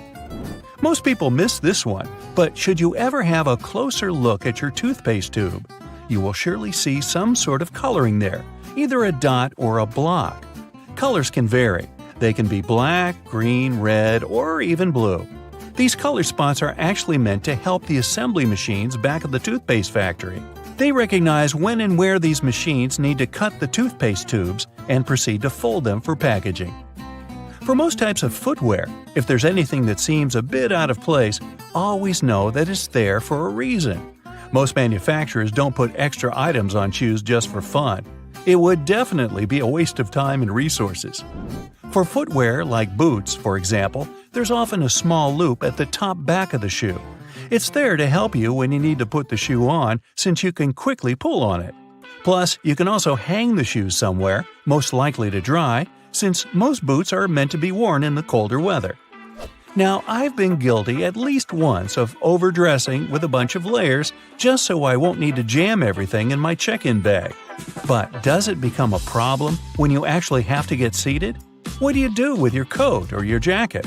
Well, have a closer look next time you board a plane on the seat in front of you. The hook that keeps the tray table upright can double as a jacket hook. As long as you don't need to have any meals while in the air, you're good to go. Now, most mascaras expire within 3 to 6 months, I'm told, depending on the manufacturer. But you can help speed up that process if you're not careful enough. Continuously pumping the mascara wand, trying to mix in the product, actually pushes more air into the tube. This can make it dry much faster, and you evidently won't get the desired results with it anymore. There's an easy way to check if your mascara is still good enough to use. If you don't hear a popping noise when you take the brush out, you may very well need to go get yourself a new mascara tube. Now, I know we're living in the era of Bluetooth-connected devices, but for better quality sound, they still recommend using headphones that connect via audio jacks. Remember seeing black ridges on those jacks? They aren't there just to make them fit when you plug them into your phone or laptop. Made out of a special insulating material, these bands are meant to guard the wires when sound is being transmitted. Based on the number of bands, you can figure out which end goes where. Some empty space under noodles in a cup doesn't mean the company producing them wants to cheat you out of a full portion. No. It's a manner of keeping the noodles intact during their transportation. It also helps with the circulation of hot water that is poured over the products before you can enjoy them. The V-shaped neckline was initially designed to serve a bunch of objectives. First, as a way of prolonging the life of the garment that would maintain its shape over the years. It's also there to fit your head through the shirt in case it needs some stretching. This way, it ensures a snugger grip around the neck. Lastly, it helps absorb sweat in case you're wearing the shirt while exercising. Now, it's not necessarily a custom anymore, but you may have stumbled upon a dinner jacket with an additional mysterious pocket on the right side.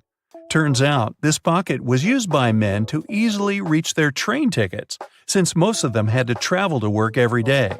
It helped them keep their jacket buttoned up, but also benefited from the use of a pocket. Now it's only added as a decoration, and it doesn't serve an actual purpose anymore. Speaking of things we don't use these days, or at least for their initial purpose, did you know Play-Doh was originally a cleaning product? In the 1920s, the market was in need of a product that could help them wipe the wallpapered areas around coal-burning furnaces. The recipe for what we now know as Play-Doh was thus invented. It was manufactured in white only and was supposed to clean wallpaper by being rolled back and forth over the dirt. It was only later, in the 1940s, that new products for cleaning wallpaper were brought up, and Play-Doh was redirected toward another area of the market. Now, while I enjoy a nice piece of toast for breakfast, isn't it pesky to have to clean out the toaster? Well, not anymore, since I recently found out that toasters have a slide or a panel at the bottom that helps get rid of all those annoying breadcrumbs easily. Now, there used to be a time when you could only have access to video games by inserting cartridges in your console of choice.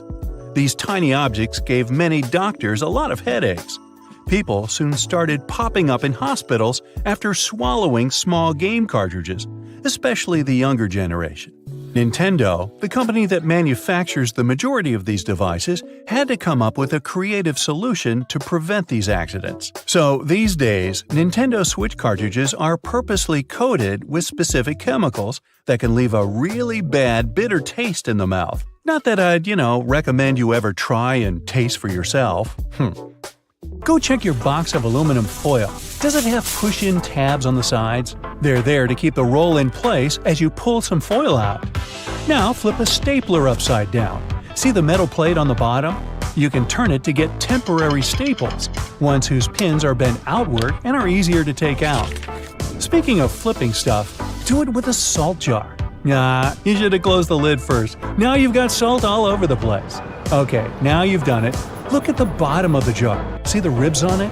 If you take another jar, say with pepper in it, and rub the bottoms of the two jars against each other, the salt will pour out evenly without you having to shake it vigorously. Same works with pepper, too. It wasn't their original purpose, but you can use soda can tabs to hang hangers on other hangers. By the way, the hole in the tab is there to put straws through and keep them in place. Post-it notes are supposed to be peeled off from the side like you're turning the page in a book. Most of us tear them from the bottom, and that just creates a crease and makes the whole note less sticky. The hole in your spaghetti spoon helps you measure the perfect portion. It's just enough for one person. Multiply that by however many people you're serving. Or maybe you just like to pig out on pasta. Hey, I'm not judgmental. Does the audio jack in your headphones have 1, 2, or 3 stripes? 1 band means your headphones just play sound. 2 means stereo sound, and 3 mean the headphones also have a microphone. To prevent water from boiling over, just lay a wooden spoon across the rim of the pot. It only works for a little while though. If the spoon's surface gets heated up to boiling point, the bubbles will just foam up and around it. That's why metal spoons won't do. They heat up too quickly. Silica gel packets can absorb up to 50% of the humidity in a confined space, so use them around the house. Tape one to the lid of a container of dry goods, be it dog treats, breadcrumbs, cookies, you name it. Throw one in each of your dresser drawers. Just make sure they don't get accidentally eaten. Most people use bobby pins upside down. The zigzag part goes closer to your scalp. The texture keeps the hair and pin in place much better. Bubble wrap was originally created as wallpaper that would be easy to clean, but the decor idea didn't take off, so they found a new use for it. Now they help cushion items during shipping, and they pop so nicely, of course. Hey, just ask my dog. All crackers and some cookies have holes to make sure the final product has the right texture. These teeny tiny holes allow steam to escape, so your crackers and cookies wouldn't snap. If it weren't for these holes, also known as dockers, steam would build up inside the tree, and the final result might have been scrumptious, but it would have been rather oddly shaped. The scalloped edges on Ritz crackers are there so you can roll the cracker over your cheese so that you get the perfect size piece to sit on top. It works for softish cheese only. Don't try to cut some Parmesan like this. Cheesily speaking, you probably grate your cheese with a cutting board or a plate underneath the box grating. Try a more convenient method. Flip the box grater and lie it on the side. This way you get the finest shreds of cheese and it's mess-free. PVA glue doesn't stick inside the bottle because it contains long molecules, such as polymers and water. Once you squeeze the glue out, the water trapped inside evaporates, leaving only sticky polymers. Superglue doesn't stick inside the bottle because of a special chemical that hardens when it hits water vapor. So the glue doesn't stick because the container keeps water out. The bread goes stale just because it loses moisture. When you add water to the flour, it changes texture, and the starch molecules get pretty disorganized. Hey, I can relate. That's why bread is soft and fluffy when it's freshly made. But the more it cools down, the more water it loses. Starch molecules get their original crystallized state back. Also, recrystallization happens way faster in the fridge. The sole of your sneakers, and even the tires of your car, are just one huge molecule. It's because when rubber is vulcanized, all the molecules become connected through the sulfur, so they turn into one, but a really large molecule. Your jeans are blue on the outside and white on the inside because of a smart way to weave the fabric. The warp thread is dyed, while the weft thread has no color, it's just white. This way, manufacturers reduce the amount of dye needed for each piece of clothing. By the way, most jeans are blue because they were originally dyed with indigo dye with a rich blue tint. This dye was picked for the way it interacted with cotton. When the cotton is heated, most dyes just penetrate it, but indigo dye stays attached to the surface. As a result, each time people wash their jeans, the dye molecules escape the fabric, leaving a unique pattern on each garment. Today, manufacturers use synthetic indigo dye. Bananas have thick skin to keep insects away. However, it gets thinner as the fruit ripens. Once the banana is ripe, it starts getting water from its skin. Birds and animals can also tear the thin skin easily. Hey, smart move, Mother Nature. The public toilets tend to be U-shaped for hygienic reasons. This way, anyone who wants to use it is less likely to get in contact with ceramic, normally swarming with germs. The bottled water has an expiration date. However, the water itself doesn't go bad. The problem is about the bottle. The plastic starts releasing chemicals over time, so the water gets contaminated. You can't drink it anymore. Glass bottled water has an almost indefinite shelf life. Still, some criteria, as changes in room temperature, may lead to a slow increase of bacteria in water, so it might go bad too. If all else fails, try drinking it from the faucet. Who would have thought? Fresh water. In-flight food is way saltier and spicier than back on land. Airlines have to give an extra kick to all the dishes due to in-cabin conditions. The combination of dry air and changed pressure changes how we perceive taste. Also, the taste isn't only about taste buds. It's about 80% smell. But as odor receptors don't work the way they should because of dry cabin air, well, without some extra seasoning, the food would have been almost completely tasteless. And yes, I've been known to be completely tasteless myself. Veins appear blue because they're under our skin, and skin scatters more blue light than red. Also, the skin around the veins looks even redder than the veins, enhancing the contrast, and the veins appear even bluer. However, it's just an illusion. Our blood is always red. Trust me. Supermarket tomatoes look tremendous, but taste bland because, for the past 70 years, farmers have opted for fruits that ripen more evenly and look better and more pleasing to customers. Wild tomatoes are dark green and don't ripen evenly. Still, the tomatoes the farmers grow have a teeny tiny mutation in one gene. That's why they're evenly colored but can't produce chloroplast properly. It changes the whole photosynthesis process, leaving the evenly colored tomatoes with less sugar in their tissues. As a result, these tomatoes tend to taste like cardboard. The moral to the story appears to be, go get some ugly tomatoes, or tomatoes. The space below a cup of noodles is there to protect the noodles during transport. This technique is called a middle suspension. This way, they're protected better in their styrofoam cup, and it also helps those noodles soften more evenly and quickly. Now, chewing gum wasn't invented for keeping your breath fresh. It was supposed to be a replacement for rubber. But the rubber experiment failed, giving opportunity to a modern version of chewing gum. Sandwiches have all their filling in between two slices of bread to keep the hands clean. Well, at least it was so when the first sandwich was invented. Some centuries ago, I wasn't around then, the 4th Earl of Sandwich, John Montagu, asked his chef to cook him something yummy he could eat without interrupting his long binge. The chef, I think he was named Pastrami or something, wrapped meat and all the other ingredients in the bread to make the dish grease-proof. And finally, all the ingredients in margherita pizza stand for one of the colors in the Italian flag. Basil represents the green stripe, mozzarella represents the white one, and tomatoes, or tomatoes, represent the red stripe. And if you want it tastier, use ugly tomatoes. Have you ever wondered what these extra holes at the top of your running shoes are for? They're designed so that you can tie the shoes in multiple different ways. That's useful when you want to compensate for things such as a bad stride or even a damaged toe. Plus, you can change the look of your shoes the way you prefer. Many people use a dust jacket of their book as a bookmarker. No problem with that, it will save your book from bent page corners. But the primary purpose of a dust cover is to keep the book safe from distortions. For instance, if you spill juice or drop some of the food on your book while reading it. The Tic Tac dispenser has this little groove on its top, so you can dispense only one Tic Tac at a time. Even though, let's be honest here, nobody does that. Most of us just spill a whole bunch at once, and then we wiggle all those extra Tic Tacs back in. Those rubber bumps you see between the tire treads are there for your safety. The raised edges tell you what the minimum height of your tread is.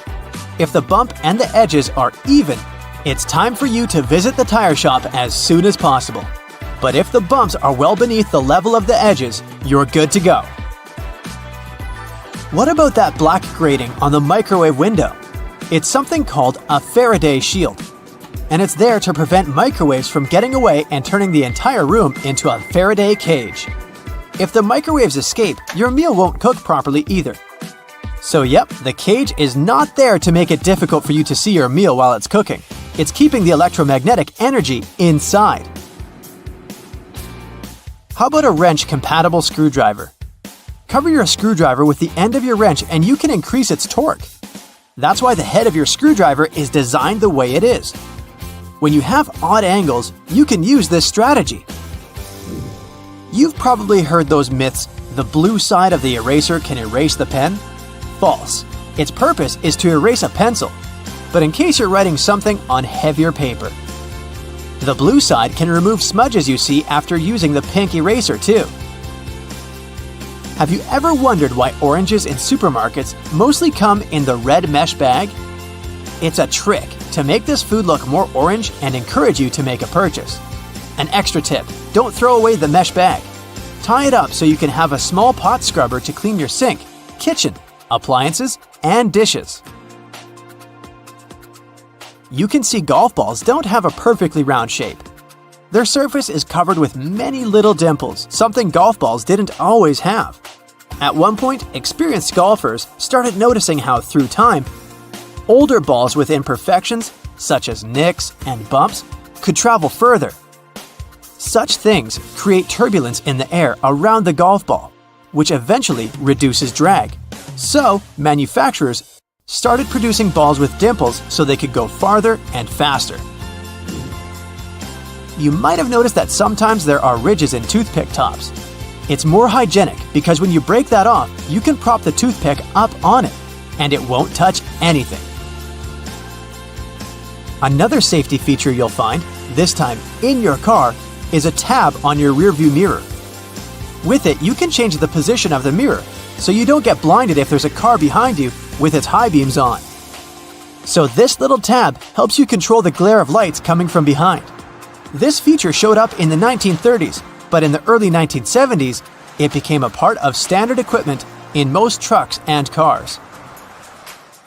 Do you see that tiny hole on your iPhone right next to the rear-facing camera? It's a microphone, and it's there so your phone can record sound as you turn your camera around. Some cables have a thick cylinder towards the end of the cord. It's called a ferrite core or a choke. It's a magnetic iron oxide that stops high-frequency electromagnetic interference. For example, you know that annoying static noise you get if you bring your phone too close to a speaker? This interrupts your call, which is why cable cords with big cylinders are pretty useful because they prevent these things. Do you know why nearly all luggage bags and backpacks have two zippers? It's way more convenient and easier to open in that way. But not just that, you can also lock these two zippers together to keep the stuff inside your bags safer. You know how toilets at public spots like malls have those big gaps at the bottom? It's primarily for better circulation of air. This type of door also makes it easier to clean the toilet or check if it's occupied if you're standing in line. Other than that, if you get stuck there and the lock gets broken, you still have a way to escape. You can just crawl out. Ever notice those plastic end caps on utility knives? And they also have scales on them, which indicates you may use them multiple times but with sharp edges. You can separate the blades through these plastic end caps. Then, you can move the slider and bring the sharp blade to the front. If you've ever taken a moment to examine a regular grocery cart, especially their fold-out section, you probably noticed those metal loops jutting out. They're designed to protect the items you carry in your cart. You can use them to hang bags with soft items. You don't want to accidentally squish with heavier products, like bread, or easily breakable things like eggs. Many coffee mugs come with curved notches on their bottom. When you're washing your mugs, put them against the rack at an angle in your dishwasher. This way, the water won't pool in there, so your favorite cup will be completely dry by the time you take it out of the dishwasher. If you're a McFlurry fan, you've probably noticed there's a square hole in the handle of the spoon. It's there so you can attach it to the special machine that mixes the ice cream and your favorite toppings together. The machine has a bar that slips into this square-shaped spoon and then thoroughly stirs it. And you get the spoon so they can minimize the mess during the process. Quite neat, wouldn't you say? A regular milk jug has a dent on one side. Some might see it as a random design decision, but a dent has several purposes. One of them is to get bigger if there's a gas buildup. This happens when your milk is spoiled. So you don't even have to try to check this out. Also, the dent is there so the jug doesn't burst if you accidentally drop it. The dent allows the expansion space that deals with the sudden pressure that happens when you drop the jug. Dental floss. Sure, it's important for your dental health, and it's easy to assume what you do with it. But dental floss is great in the kitchen as well, because it's a very precise cake slicer, way better than a regular knife. Most kitchen shears have a serrated opening right there at the center where the blades and handles meet. It's something you can use to trim difficult herbs such as rosemary, thyme, or chives. Because of this opening, you don't need to pick the leaves off by hand, but de-stem them in one motion. The majority of gelatin containers or single-serving yogurts come with a tinfoil lid, and in most cases, you can use this covering as a disposable spoon. Just peel away the covering, and after a couple of simple folds, you'll have a perfect little spoon for your midday snack. The cylinder on the end of a cable is sitting there, useless as it might seem. In fact, this is a ferrite bead that assists with many electrical wires to reduce electromagnetic interference. Electrical wires act like unintentional antennas, broadcasting the EMI. There's a reason why the spinning wheel inside their microwave is circular. A circular object will evenly distribute the heat as opposed to a rectangular and square one. When you place containers of these shapes inside, the energy is focused on the corners, rather than spread evenly like in a round container. The temperature gauge on a toaster is commonly used to determine how crisp you like your toast, but the other, more specific use for the gauge was for the different types of bread. White and sweet types of bread heat up much faster as opposed to heavier brown and rye ones. The older bread is, the more time it will need in a toaster to ensure the golden brown result you're looking for. Most ovens give you the option of leaving the door ajar when broiling a dish inside. You probably think the goal here is to help cool down the oven after use. In reality, its purpose is to focus on cooking the top of the dish and to ensure a crusty layer.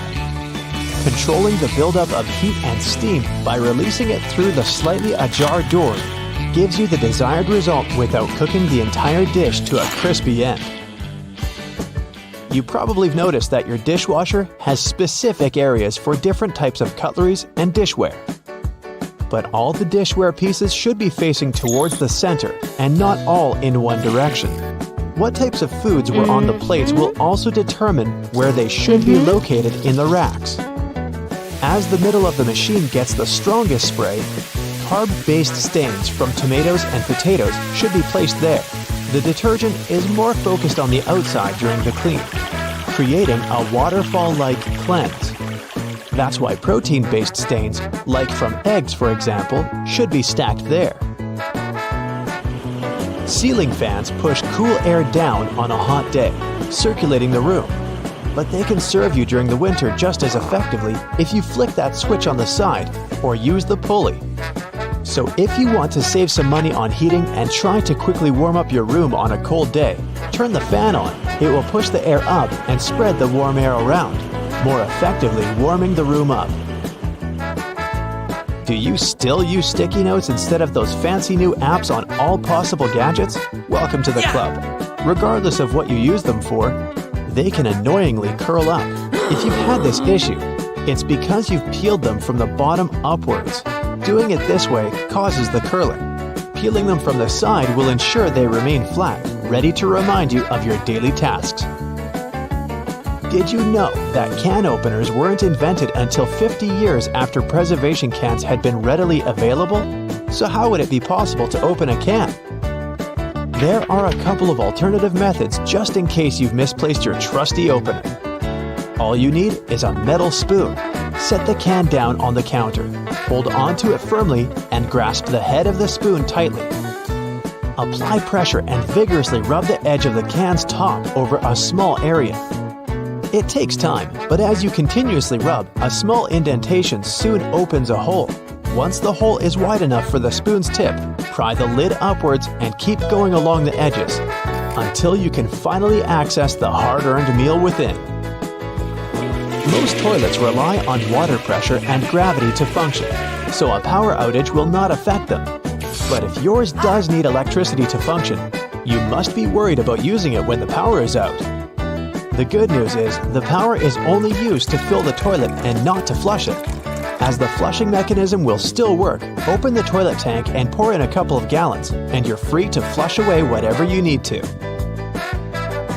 Blockages in shower drains occur over a long period of time. It's inevitable. We lose 50 to 100 hairs a day, and many of them will endeavor to reside within our shower drains. Hair only forms the foundations of the blockage, and this attracts the buildup of various other things. A great life hack is to use your vacuum cleaner and put the nozzle in the hole once removing the plug. Apply a wet cloth around the nozzle, ensuring air cannot escape. The vacuum will suck up the blockages a lot easier. This will help avoid any extra costs from plumbers, as they themselves use this technique. To make your candles last longer, trim their wicks multiple times and keep them as far away from water and moist as possible. It will guarantee that your candle's wax stays firm and steady and continues to burn slower for a longer period of time. The empty space between the panes of the oven door is there for a reason. You can stick a brush in there to clean the oven door glass. It's easy to access this space through the bottom of the door, open the lower shelf, then push the brush through the hole. While you're parking in a garage, you might find it difficult to determine how close to it you need to be. Not all cars have sensors ensuring you keep the right distance before the bumper makes an indentation on the wall. Applying a rope with a tennis ball from the ceiling at the right distance will help you learn the best distance to park from the wall. We've all been told to loosen a lock with WD-40 or lubricant. Yes, we all know we should have these around the house. But in case you don't, a great alternative is drawing with a gray lead pencil along the edges of the key and then putting it into the lock. Continue doing this until the keyhole has been adequately lubricated and the key functions smoothly. Pliers are prone to damage when you use them to adjust faucets and shower heads and are also difficult to grip. Take a couple of pieces from the end of an old garden hose and attach them to the jaws of the pliers. You'll find a huge improvement with grip and will avoid wear and tear. You can find a good use for discarded rubber for different things around the house. When fed up with tightening or loosening with a screwdriver, try using a simple rubber band. Place part of it into the screw grip and the screwdriver will have far greater traction. Moving cement blocks isn't safe for your lower back. Even with a wheelbarrow, it can be a risky process to place the cement onto the ground without causing damage. 3 simple cylinder pipes can make a world of difference, regardless of the size of the block. Try lifting the edge onto the first pipe with a pry bar, then pushing and maneuvering as you gradually direct the 3 pipes towards the desired location. Just make sure you're not doing this on a slope. That first strike on a nail can be a great success or will result in a throbbing thumb. A bobby pin is perfectly shaped to hold a nail in place, allowing for your hand to be clear out of harm's way and for you to strike the nail without fear. Use a crayon instead of a pen or pencil while working with a wet saw to ensure the markings are not removed. They will also be easier to see under the murky water. Checking the drains on the roof and determining when they need to be cleaned can take a lot of time. Using duct tape, attach a mirror on the end of a long broom and review whether the drains need to be cleaned. To further assist with your balance as you check on the gutters, attach a pair of old trainers to the end of the ladder. The spread of the shoe and its grip will ensure a further level of safety. Liquid caulk normally comes in huge tubes, so you can never use it all at once. The hardened tips of liquid caulk create blockages. Grab a used cork and drill through it to make a perfect lid, concealing the liquid caulk. Now it's ready to be used again with no blockages. You just spent the entire morning running errands up and down the street, and you finally stop to treat yourself to a cup of coffee. You enter the nearest coffee shop, place your order, and notice that actually you really need to use the bathroom. It's a regular-looking public one with multiple stalls. As you pick yours, the one in the middle, you get inside and your mind starts to wander. Why on earth do bathroom doors have a half-inch gap between the door and the lock? And why on earth do they have a huge gap between the door and the floor? Can we have a drum roll for this moment, please? Well, my friend, there is not only one specific reason why public bathroom doors have so many gaps in them, but rather several. Public toilets are designed to make people spend as little time there as possible. You aren't supposed to feel comfortable or at home. So the design would have to reflect this notion. Here come the gaps. In some bathrooms, gaps are so big that users may even feel self-conscious about doing their business out of preoccupation that the rest of the people standing in line will see them. Then there's the matter of pricing. Making custom doors can be a heavy burden for the people building public toilets. This would mean understanding exact measurements so that doors would always fit the mold of the stalls it's supposed to be installed into. Now, not all the gaps in public bathrooms are necessarily the same size. They may vary, even if this variation is small and often unnoticeable. So, these gaps actually help to reduce the margins of errors and to turn production more cost-effective for the people financing them. In case a door comes wider or more narrow than it should, the gap regulates the differences and allows for their installation anyway. There is also the case of air circulation. The last thing you want to do in a public bathroom is to trap odors. So you need a little space under and between the doors to allow the air to flow. Finally, the gaps are a big safety measure. It can always allow for people on the outside to see if someone inside a stall isn't feeling too okay and maybe needs some help.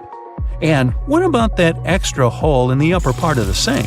It has a name and everything, the overflow hole, and it's designed to keep the sink from flooding. So, in case someone forgets and keeps the faucet going for too long, or the sink gets clogged and water can't drain down from the main drain hole, the overflow hole comes in to save the day.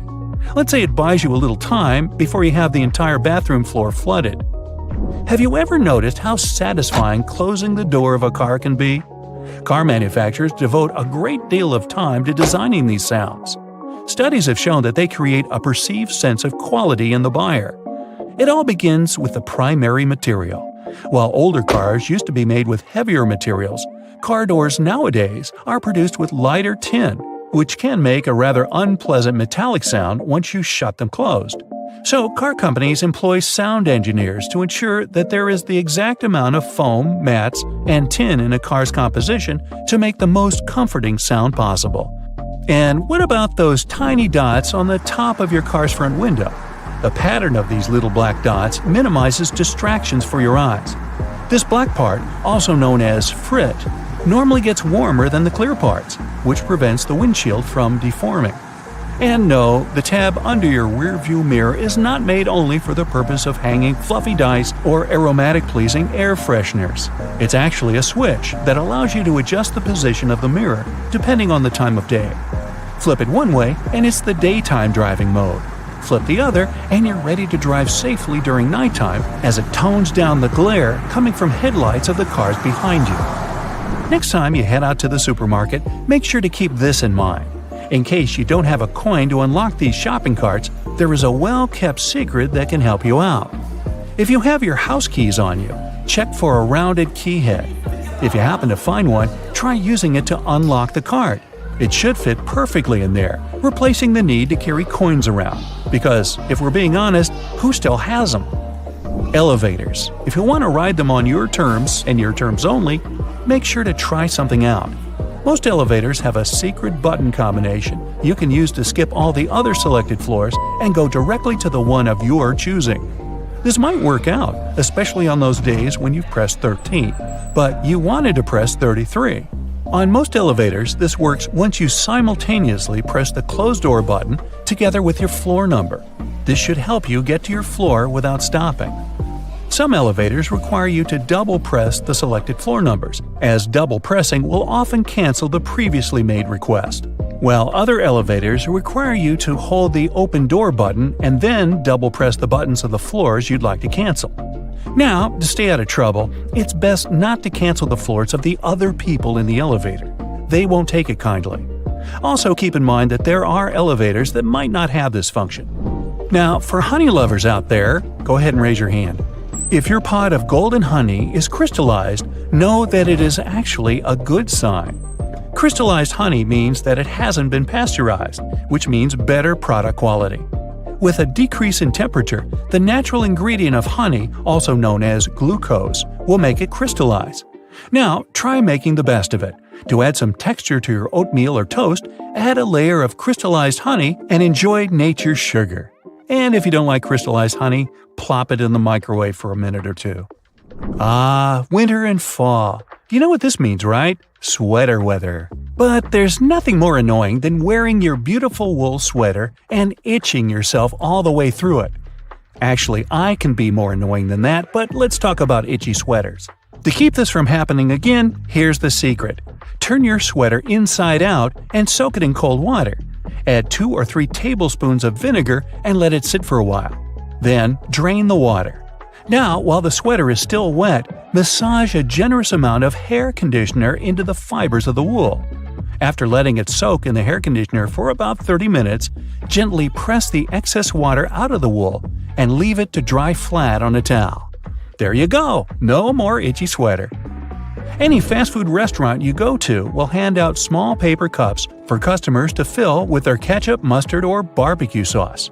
But if you're eating some chicken nuggets or trying to dip your burger into the cup, there's always that bit of sauce that seems impossible to reach. Next time, try unfolding the cup. It'll turn into a small paper plate, and this way you'll get all the ketchup you poured in the first place. Padlocks used in outdoor environments should be cleaned and lubricated every 3 months. Regular lubrication will help prevent padlocks from freezing in cold weather conditions. Look for the tiny hole on the bottom of the lock, then pour oil into it, and there you go, it opens again. One thing we often neglect is a point in an ointment cap. These pointy surfaces were designed to help us break the tinfoil protection of the ointment tube.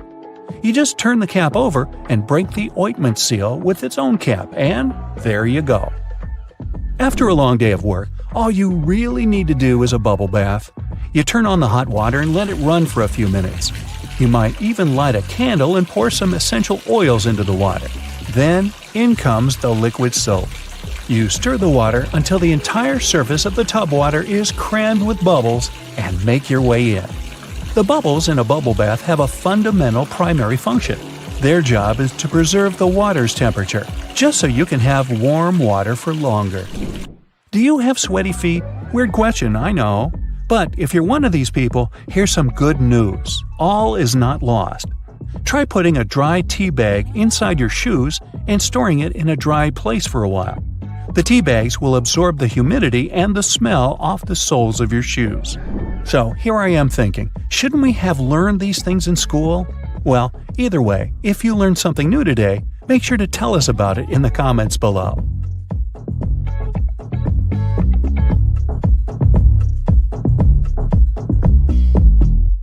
You're heading to a supermarket to get a few small items. The self-service checkout is way faster than waiting for people to unload their huge shopping carts. Analyzing now. But this loud voice from a machine, commanding over and over again, spoils all the appetite. Analyzing now. I have some good news for you. You can turn it off. Take a closer look at the screen. You'll probably see a volume button at the bottom. Use your finger to mute the annoying polite voice once and for all. Not all machines have this hidden option though, but it's definitely worth checking out. Usually, a sunflower oil bottle has this weird inner cap. Most people remove the entire top layer and throw it away. But there's actually a better way to use it. Turn the removed element inside down and put it into the bottleneck. It will make a great dispenser, and you'll never spill more oil than you wanted in your salad. Planning a picnic with your friends in the wild? Forget about the classic picnic basket. We got it all wrong. It's not a basket, but a bucket. Yep, it's way better to put your picnic stuff into several buckets. This will help evenly distribute the weight among all guests. And when you find a nice spot for your picnic and get all the stuff out, turn the buckets over and use them as stools. When the food is over, put the buckets into each other to save space on the way back home. Your toast is getting burnt, but you don't have any kitchen tongs at hand? Take 2 identical forks. Put them together tine to tine. Stick them tightly with a rubber band. And voila, your tongs are ready. Ever wondered what this double bottom under the Nutella lid is for? There's only one way to find out. Here's a brand new Nutella jar. Let's remove the white carton circle and then peel off the foil. Surprise! There should be a little knife to cut the gold foil cover. Now you know how to get access to your favorite guilty pleasure without scratching your hands. Don't throw away the glass jar after you're done with Nutella. It can turn into a candle holder or a lantern. Wash it, paint it to your taste. Add some decorations or lettering. Glue a decorative rope around the neck of the jar. Set a candle inside the jar or put string lights inside it. No one will ever guess that it used to be a Nutella jar. It'll be our secret. Have you ever wondered why Ritz crackers have ridges? You can use them as a safe knife for cheese and similar soft products like cucumber, ham, and so on. Just roll the cracker as if it were a tiny pizza cutter and press. Now all the ingredients fit on your cracker perfectly. Enjoy your snack. Do you have one of those old baking trays that you never use but still hesitate to throw away? Good news! You can recycle it and make a gorgeous frame for a painting or a picture. There are two ways to do so. Degrease the surface of your tray and attach the image to the bottom. In this case, the frame will stick forward. Or you can flip the tray upside down, and the edges will hide behind. Hang this construction on a wall or put it on a shelf. And feel free to use metal paint to give your frame an appropriate color. An old cutting board can make a great frame for a mirror. Use double-sided tape to attach a matching mirror to the surface of your board. Make sure the mirror is firmly glued. And now you can hang it on a wall using the board's handle, or put it on a cabinet and lean it on a wall. Don't forget to wash and dry the cutting board before beginning this DIY. We don't want the mirror to smell fishy.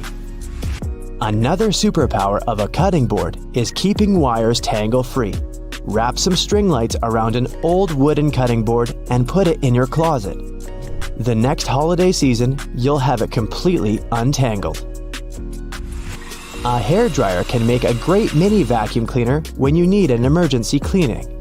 Cut a plastic bottle and dry it. Put a layer of fabric on the fan of your hairdryer. Then place the fan in the plastic bottle bottom portion. Fix the bottle and attach it to the hairdryer using a plaster.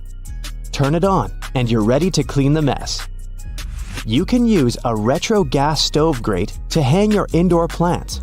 Attach it to the wall with screws or nails. Now you're ready to hang flower pots, string lights, and any other decor items. If the color of your stove grate doesn't match the interior, you can always fix this using spray paint. Chopsticks and wooden ice cream sticks can also turn into a beautiful panel that will decorate your interior. Glue the edges together to create a grid. You can also put together your name or any other word you want out of sticks. Then wrap the grid around with string lights and enjoy your decor. Don't throw away wrinkled kitchen foil. It can help to sparkle up your day. Crumple identical foil balls and glue them over a glass, a mirror frame, or even a book, and your life will immediately become more glamorous. If you need to sharpen your dull scissors, take aluminum foil and crunch it up into a ball.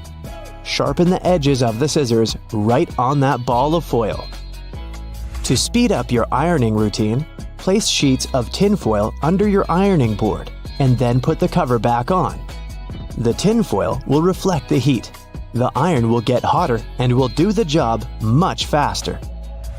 If you struggle to organize all your jewelry and lose your favorite items from time to time, use a sponge to store it. Just make a few cuts and put your shiny little friends inside these cuts. They will sit firmly in the sponge and won't fall out or mix. You can also use a sponge to create an organizer for your jewelry. Find a cute box, cut your sponge into matching pieces, and put them inside the box.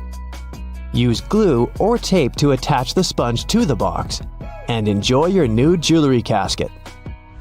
You can easily make chocolate-filled strawberries at home. Take a plastic syringe, fill it with chocolate paste, remove the leaves from a strawberry, and stick the syringe into the hole from which the sprig usually sticks out. Squeeze chocolate into the berry, and it's ready. You can use the same technique when you bake eclairs, apples, or want to leave a chocolate note on a pancake to surprise your significant other in the morning. Wooden pants hangers with metal clips can be handy when it comes to hanging curtains or a backdrop for your photo shoot. If you need to hang curtains but don't have any special hooks, attach several plants hangers along the entire length of the curtains, and then hang this construction on a ledge. An old metal tea jar serves as a mini shelf for small things in your kitchen. Apply double-sided tape to the jar and stick it to the top corner of your cabinet. Some pieces of clothing come with a small patch of fabric with a button on it. While it's quite obvious how to use the button, the fabric's purpose isn't so apparent. It's not there to patch holes. You're supposed to test your cleaning products on it. Then, if something goes wrong, you won't ruin the whole garment. The seemingly random dime-sized hole in the elevator door is actually a keyhole. If the elevator doors get stuck, An operator can open them manually by inserting a special key in this hole. The same tool is used when an elevator needs routine maintenance. Some plastic milk containers have dents in their sides that serve several purposes. For one, if milk spoils, this process can cause swelling and high-pressure buildup inside the container. That's when the dent comes in handy. It pops out and doesn't let the jug blow up. Plus, if you decide to freeze the milk, it'll expand like any other liquid. And then again, the indentation will pop out and prevent the container from bursting inside the freezer. A first-timer might think that Chinese takeaway boxes have a peculiar shape. The more experienced diners know that by unfolding the sides of these containers, you get a paper plate with the food already sitting on top. The lines on plastic solo cups can help you measure out liquids and non-liquids too. From the bottom up, those lines coincide with the measurements of 1, 5, and 12 ounces. The lowermost line is the perfect portion of mouthwash.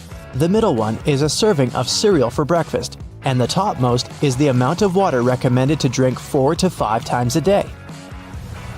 Striped toothpaste will always come out in stripes even if you mash the tube with all your strength. No magic involved though. The product is very dense and viscous, so it doesn't mix well. The white, blue, and red parts of the toothpaste are pushed down at an even rate thanks to their similar physical properties. And viscosity helps the stuff be pushed down and out from the edges first, so no matter how hard you try, there will always be those perfect stripes. Not every iPhone owner pays attention to an almost unnoticeable little hole between the camera and the flash. It's the gadget's second microphone. Its role is to block outside noises when you're filming a video. This microphone also makes the sound clearer. Use it when you're on the phone in a noisy place. Dental floss can slip out from your fingers and tangle. To avoid such problems, tear off a piece and floss and tie its two ends together. It will be much easier to use and won't hurt your hands. Most frying pans have holes in their handles. You can use it to hang the thing on a hook on the wall, but that's not its original purpose. When you're cooking something in the pan, the hole in the handle is there to hold your messy spoon. It's especially important for plastic utensils because you can't leave them in the pan for long since they can melt. Some toothpicks have several grooves on the blunt end. When you need to use one, break off the grooved end and put it on the table. It'll serve as a rest to keep your toothpick from touching the surface. You've probably noticed that most soft drink lids have ridges and 3 bumps on them. With their help, the lid can turn into a coaster once you put it on the table and place the cup on top of it. No more spillage. Bath foam isn't only for fun or a nice smell. It also helps regulate the temperature. The bubbles keep the water hot so you can enjoy a bath a bit longer. Anyway, it works for acrylic bathtubs only. Those made of metal lose heat really fast either way. Almost all measuring tapes have a metal tip with a small slot on the end. You can use this slot to hang the tape on a nail or a screw to make measurements without anyone's help. Sometimes this tip has a row of sharp points along the edge on one side. That comes in handy when you want to leave a mark without using a pencil.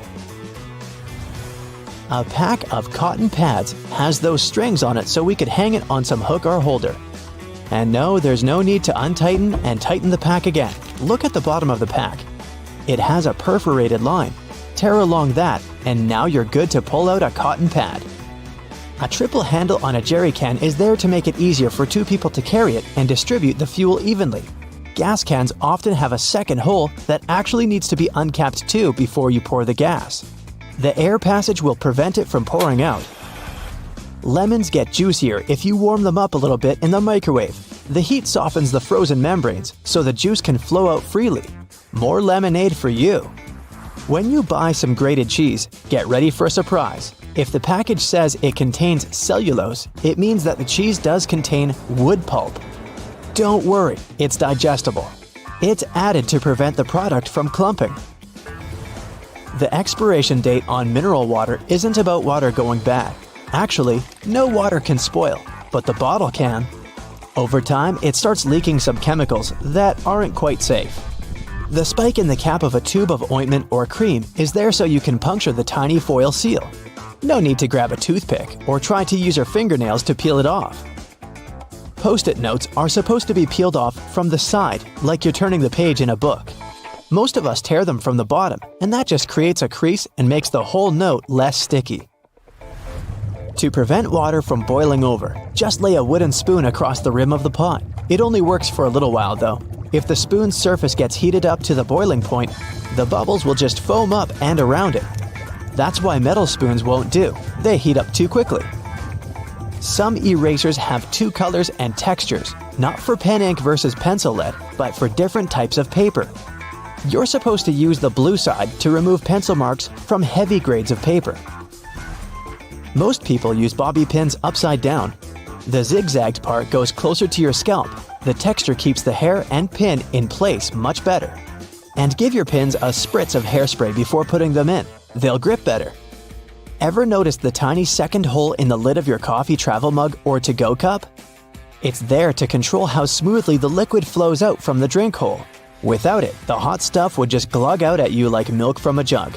It also lets the steam escape so the high temperature and built-up pressure don't melt the lid or send it shooting off. Apples you buy at the supermarket were likely picked between August and November. After that, they were covered in wax, hot air dried, and stored in cool places. It takes the fruit 6 to 12 months to make it to fresh produce shelves. Sometimes you need to get away from your computer but don't want to keep logging back in. Put your mouse over the top of an analog watch. The mouse will perceive the ticking second hand's movement, and this will prevent your computer screen from turning black. When using a blender, pour the liquids in it first. Only after adding your milk, coconut water, or yogurt, put the berries, fruit, or spinach inside.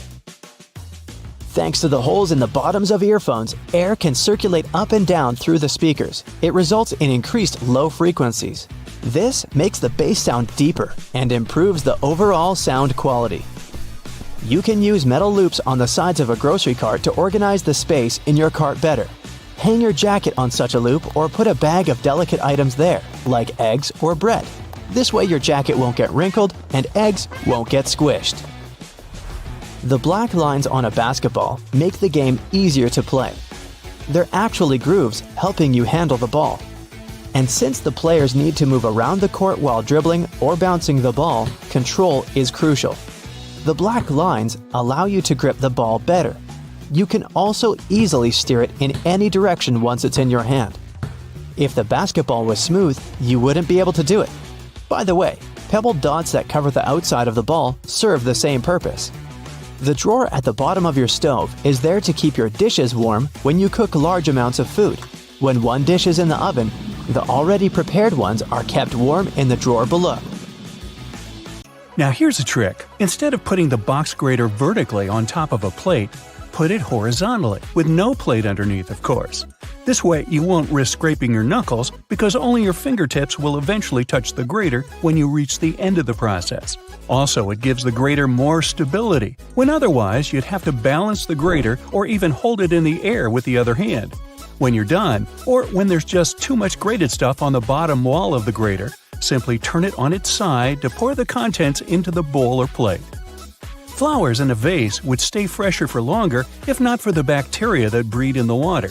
Since copper has some antibacterial properties, dropping a penny into the water will help keep the microbes at bay and let you enjoy your flowers for that little bit longer.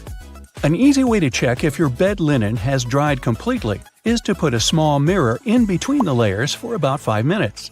If the mirror has steamed up when you pick it up, it means the sheets are still a bit damp. Let them dry until the mirror stops getting cloudy. A damp bed is a lovely breeding ground for fungi and bacteria. Okay, I'm in. If you have a not very healthy habit of eating in front of your computer, you'll be surprised at how much crumbs and grime there is inside your keyboard. Now, you can just turn it over and shake it vigorously, of course, but that's not very good for any piece of tech, you know. So instead, take a Post-it note and run its sticky part over the keyboard. It will collect the little pieces of trash like magic. Even a better way to do it, though, is to take a slime and stick it to the keyboard, then take it away, squeeze it, and stick again in another part.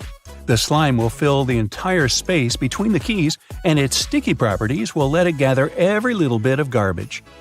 Separating egg yolks from whites is easier using a plastic bottle. Break the necessary number of eggs into a bowl and then take an empty plastic bottle and squeeze it. Hold the bottle over the yolk and release. It'll pull in air and the yolk together, leaving the white in the bowl. Repeat with the rest of the yolks and you're done. And that's no yolk.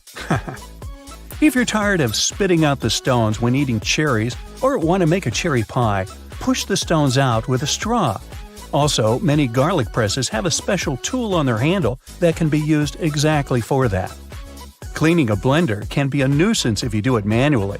Instead, fill it with hot water and add some liquid soap or detergent, then run it for about 10 seconds. Rinse it afterwards, and it's clean. Plaster walls can crumble, flake, and spread dust all over the floor when you hammer nails into it. Cut a strip of masking tape and stick it to the place you want to hammer a nail in. The tape won't let the plaster crack and crumble, leaving the hole neat and clean. Small scratches and dents on wooden furniture can be removed with some toothpaste or a walnut. For toothpaste, rub a pea-sized amount of it into the scratch until it's gone, then wipe the leftovers with a damp cloth. For a walnut, take a half of that brain-shaped nut and rub it into the dent. Then rub the area with your fingers and buff it with a soft cloth. This will help the wood absorb the oil from the nut, making the scratch sealed and gone. The sticky residue on jars left after you remove the stickers won't be easily removed by water and detergent. So, take some vegetable oil instead. Soak a cotton pad in it and wipe the sticky surface. Let it sit for a while and then wash the oil away together with the residue. If you can't comfortably reach the wick of a candle with a lighter, take a stick of spaghetti. Light up its end and you'll get a burning stick that's easy to use for hard-to-reach places. Now, next time your razor blade's getting dull, try rubbing it backwards on a pair of jeans for regular upkeep. Not while you're wearing them, of course. Make sure you keep the blades dry, too, or even kept in mineral oil. That'll stop them from rusting. Keep all those jelly, ketchup, peanut butter, and mayo fresher for longer in your fridge by turning the contents upside down. This creates a partial vacuum inside the container, helping prevent mold growth. Storing ice cream upside down will prevent freezer burn, too. To bring your permanent marker back to life, simply put a few drops of rubbing alcohol into the felt material inside and shake. Once the felt absorbs the rubbing alcohol for a couple of minutes, the marker will be almost as good as new. Now, don't keep throwing away lettuce that goes black too quickly. Covering it with a dry paper towel and then placing it in an airtight container will help it keep fresher for much longer. This goes for any leafy greens you've got leftovers of. That sharpish bit sticking out of the cap of your favorite cream is there for a reason. These tubes are usually sealed with foil, so unless you love breaking your nails trying to open them, just flip the cap over and push. Your bobby pins might not stay in place if the grooves aren't facing the right way. They should always be on the bottom, close to your head. Still coming loose? Well, put a squeeze of hairspray right onto the bobby pin before you put it in your hair. Now, your cotton rounds pack has those strings on it, so you can hang it on a handy hook in the bathroom. But there's no need to loosen and tighten it back up every time. Check out the bottom of the pack. It has a perforated line. Tear it open carefully, and you're good to go. 2 zips too much? Maybe, but they come in handy as a clever anti-theft device. Just lock them together. Now, no one can open your backpack. Don't have a lock on you? You can also tie them together with some string, or even just a paper clip. Anything to slow those pickpockets down. That tiny little button on the back of a shirt collar is used to hold your tie in place. Hey, you don't want your tie trying to escape back there. Shoe manufacturers care about their customers, so most running shoes now have a special anti-blister system pre-installed. Sounds intense, but it's basically just that extra hole on top of your sneakers. Make a loop with the extra hole, inserting the lace backward. Cross your laces and put them through the loops. Now, pull the laces down to lock your foot in place. Now, run. Yeah, go ahead. Car headrests are all about comfort, and detachable headrests are all about safety. If you pull the headrest out, you'll see 2 sturdy metal bars. If you ever get locked or trapped in your car, you can use the bars to smash the window and get out. If you've got some pesky parsley stuck in your teeth, try this tip. It can be hard to get it out with loose floss. You need more tension, so just tie it in a knot. It's not an accident that soy sauce bottles have two spouts. The sauce is liquid and it flows out of the bottle pretty easily once you turn it over. Most Asian food lovers have spilled it at least once in a lifetime. That's why nowadays, restaurants prefer serving soy sauce in special bottles that have two spouts. This design allows you to control when and how much sauce will come out. Just put your finger on one spout when you pour the sauce through another. If you press your finger tightly to the spout, the sauce will stop flowing, and if you remove your finger, it'll flow again. And don't forget to ask your server, "Hey, wasabi!" Alright. A hair straightener is an excellent tool, not only for treating your natural curls, but also for fixing crumpled money or documents. You can also use a regular iron for this purpose.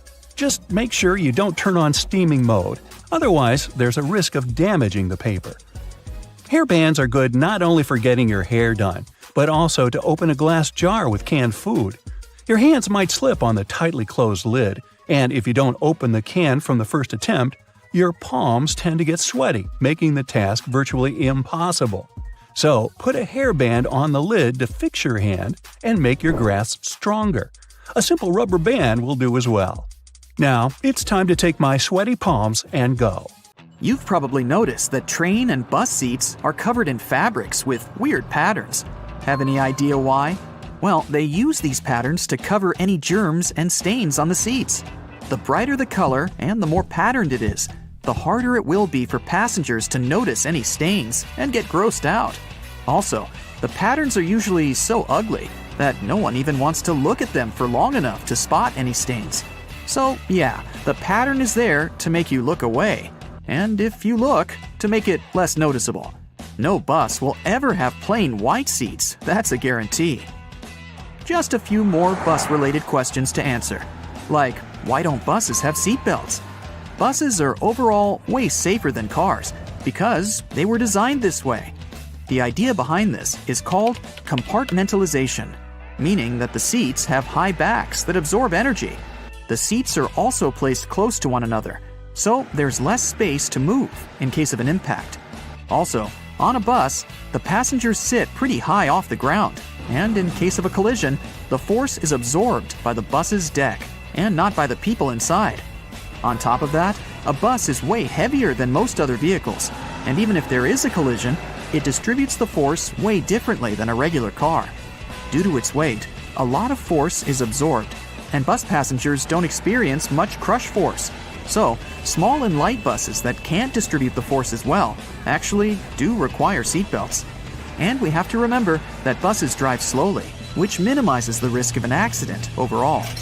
We all know that school buses are yellow, but why? It's for visibility reasons. Yellow is one of the most easily recognized colors, and for a human eye, yellow is even more visible than, say, red. So, school buses are yellow to make them more distinctive.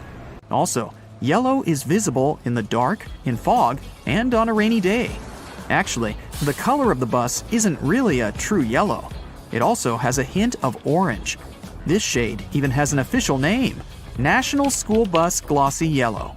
By the way, taxicabs are yellow for the same reason, to be more visible in any weather conditions. Also, buses have huge steering wheels, and I finally learned why. Buses are bigger than regular cars, and they're also way heavier, so it's harder to turn a bus around, and way more strength is required to do so than when you drive a car. A bigger steering wheel that has a bigger radius allows the driver to turn the vehicle more easily, and it requires less force than if the wheel were smaller. Trucks have big steering wheels for the same reason. But have you seen those stuffed toys that some trucks have attached in front of them? Turns out, it's just a way for truck drivers to customize their vehicles. It's like a mascot that speaks about the truck or the driver. It's also a way to communicate to the world that the truck driver isn't all scary and tough, but a soft and harmless person that you shouldn't be afraid of. At least, that's how some truck drivers explain it. In Asia, there's also a belief that road accidents are caused by ghosts, and hanging toys are a way to distract the ghosts from causing harm to the truck. Ever been on a road trip? If you're not the driver, all you have to do is just sit in one place and do basically nothing for hours. Doesn't sound like a hard task, but some people find it terribly exhausting. And because of this, they resent road trips. Why do they get so tired? Well, sitting in a car isn't like sitting in a chair. The brain doesn't relax. Instead, it controls everything that's going on, accounting for movements and making sure that you maintain the right posture. Your brain is constantly working, exchanging bits of information with your muscles, so your body is working. Some people get tired because of this. If you aren't doing much, it doesn't mean that your body isn't doing much. Train rides are way more tolerable because trains don't stop or change speeds as often as cars do, so the body is more relaxed, and train trips are way more tolerable for people who aren't fans of road trips. Another mystery is why it's way harder to stand still in the same spot for 30 minutes in comparison to, for example, walking for 30 minutes. Again, it sounds like you're not doing anything when you're standing, so why is it so tiring? Well, standing is a pretty hard task for your body. When standing, the muscles in your legs work very hard to support the mass of your whole body. If you're standing, there are not many muscles working, and only a few of them have to do all the work. When walking, there are more muscles working at the same time, so it's easier. Also, when standing, both of your legs are working without stopping. But when walking, each of them gets a tiny break each time you step using the other leg. Why is it that the same book can have different covers? There are several reasons for this. First, the cover may vary because of the target audience. An edition of a book that is being marketed to older people is usually different from the edition aimed at younger people, with the one for younger people usually being brighter and cuter. The cover can also depend on the country the book is being sold in, trying to attract as many buyers as possible based on the tastes of the population. Next, books vary from edition to edition. At first, a book is printed in hardcover in small quantities to see how it'll do on the market. If the book is a relative success, there is another edition printed, often in trade paperback. The design of the cover is usually updated with every edition.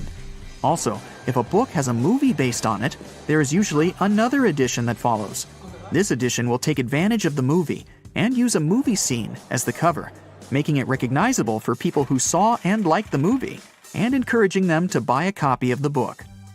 Most books are printed on yellowish paper, and few have plain white pages. But why is that? Unless it's a mass-market paperback edition, with paper that's the same quality as a newspaper, meaning bad. It's done with good quality paper. Don't let the yellow hue confuse you. It's usually called cream, and it's a preference for any book because it's less tiring on the reader's eyes. The plain white paper is bleached, and it reflects a lot of light, so it can be exhausting to read for a long time. So, that yellowish paper is the best paper, and publishers regularly use it. Another thing about books is those blank pages they often have at the very end. Their number depends on the number of pages in the book. The thing is that books are printed in signature. A signature is a group of pages that printers fold together and cut to make a book. A signature can have a different number of book pages, with the minimum being 4, and then with other numbers divisible by 4. So, a book that is 300 pages long in total will fit in perfectly, and there will be no blank pages left. But if a book needs 303 pages, it'll need an additional signature, and the extra pages will remain blank, often marked with the word notes or with the message, "This page is intentionally left blank," to let the reader know that there's no important information missing. Ever wondered why most doctors have sloppy handwriting? No, there's no class in medical colleges on bad handwriting. The reason why it's so common is that doctors are always in a rush, and they write as fast as possible to keep their momentum, so there's no time to care about writing nicely. Also, keep in mind that you're not the only person who they write a prescription for over the course of a day. Doctors do a lot of paperwork, working for 10 hours straight, and they're just too tired most of the time to give you a properly written note. Have you noticed that most songs, in general, last somewhere between 3 and 4 minutes? Well, originally, songs were being played on a phonograph record player from a vinyl record, which was spinning at 78 revolutions per minute. So, the size of the vinyl record basically determined the length of the song. There were 2 basic record sizes, a 10-inch one, which had room for about 3 minutes of playtime, and a 12-inch, which could fit a 4-minute song. So, at the beginning of the 20th century, if an artist wanted their song played, they couldn't make it longer than that if they wanted to be able to sell a record. Times have changed, but still, Most songs are about 3 to 4 minutes long. The initial reason for sticking to this pattern was also because of radio. If a song was too long, it would either get cut in half or some parts would be left off to make it fit into the 3 to 5 minute radio standard. If an artist wanted the song on the radio, and if they wanted to earn money from it, they'd do their best to make a song that fits the standard, so that the whole piece could be played without alterations. Today, even if there are longer songs, a 3 to 4 minute song is now a tradition that artists typically stick to. You open a bag of chips and find it half empty, or half full if you're an optimist. Frustrating, I know, but I figured it's not because the manufacturer wants to get more cash out of you. The extra air helps to protect your chips from any damage. If the bags were filled to the brim, you'd get chip dust instead of chips after their transportation. A raspberry-flavored ice pop is typically blue, not pink or red, which both would be more obvious color choices. Well, imagine you're making a pack of popsicles. You can pick green for apple flavor, pineapple or lemon is yellow. There's strawberry, so it should be red. Cherry, well, red again. Watermelon? Red. And now raspberry.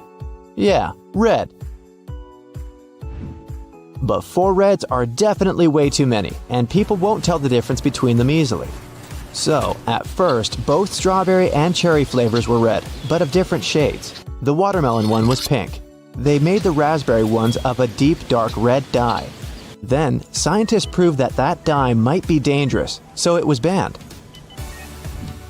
Blue was another free color option, but there's no blue fruit or berry except for blueberry.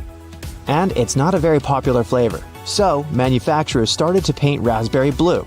Sometimes they call it blue raspberry, but it's just a lab thing that doesn't naturally exist. If you buy a clock or see a picture of it, it'll most likely show 10:10 by default. The only reason behind it is that it just looks nice. You can see both hands, and they don't overlap. Also, it's symmetrical and nice, and it frames the 12. And finally, it makes a smiling shape that gives off a positive vibe. Mattresses usually have those decorative stitching patterns on them. Mattress manufacturers make a limited number of different mattresses, and the only way to make them look different is to come up with a fancy stitching pattern. 2 mattresses of different companies might be the exact same quality, but cost differently. Most people will never know it and will decide that different patterns mean something in terms of quality. So, when shopping, don't mind the pattern at all. Cheese has holes. In most types, they're small, but they can also be huge. Cheese is made by adding bacteria to milk, and the holes are the result of it. Those bacteria consume lactic acid and release little gas bubbles. They're trapped in the cheese, and then they pop, forming those little holes. The size of holes depends on the production temperature and its acidity. Swiss cheese has extra large holes. It's made at a temperature of around 120 degrees Fahrenheit and incubated at 70 degrees Fahrenheit for 5 to 7 days. So the cheese is very soft and the bubbles grow especially big.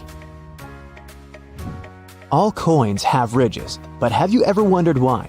At first, all coins were linked to a silver standard. The amount of silver used in a coin was proportionate to the value of the coin. So, a $1 coin had way more actual silver in it than, say, a quarter. The edges were made reeded for security reasons. Once, it was a coin element that made a coin harder to reciprocate. It also prevented another kind of fraud. People would shave off a bit of metal from the edges of coins. It would be just a little so that no one would notice the difference. But if you did it to many coins, you'd get enough precious metals to sell. Reeded edges made it impossible. If someone tried to shave them off, the ridge would become smooth, and it'd be obvious to anyone that a coin had been tampered with.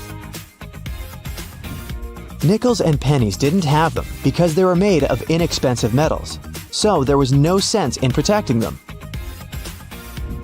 Now, no one makes coins out of silver, but the ridges are still there. When the governments started to produce new coins, they didn't see a point in changing the coin-making equipment, and they just kept the reeded edges. If you ever played billiards, you must know that green table well. The game originated around the 14th century, 5 centuries before basketball. Back then, folks didn't have pool tables, of course. Instead, they were playing it outside on the green lawn. Later, people moved the game indoors so they could play it even when it was raining. And they kept the nostalgic green to give it some lawn vibes. Medical workers usually wear a uniform that is a shade of blue or green. There's a reason for it. Before the 20th century, they were wearing their regular clothes, even when performing surgery. With the development of medicine, people started to pay more attention to matters of sterileness, so they started to wear a uniform, and at first, it was white to signify purity.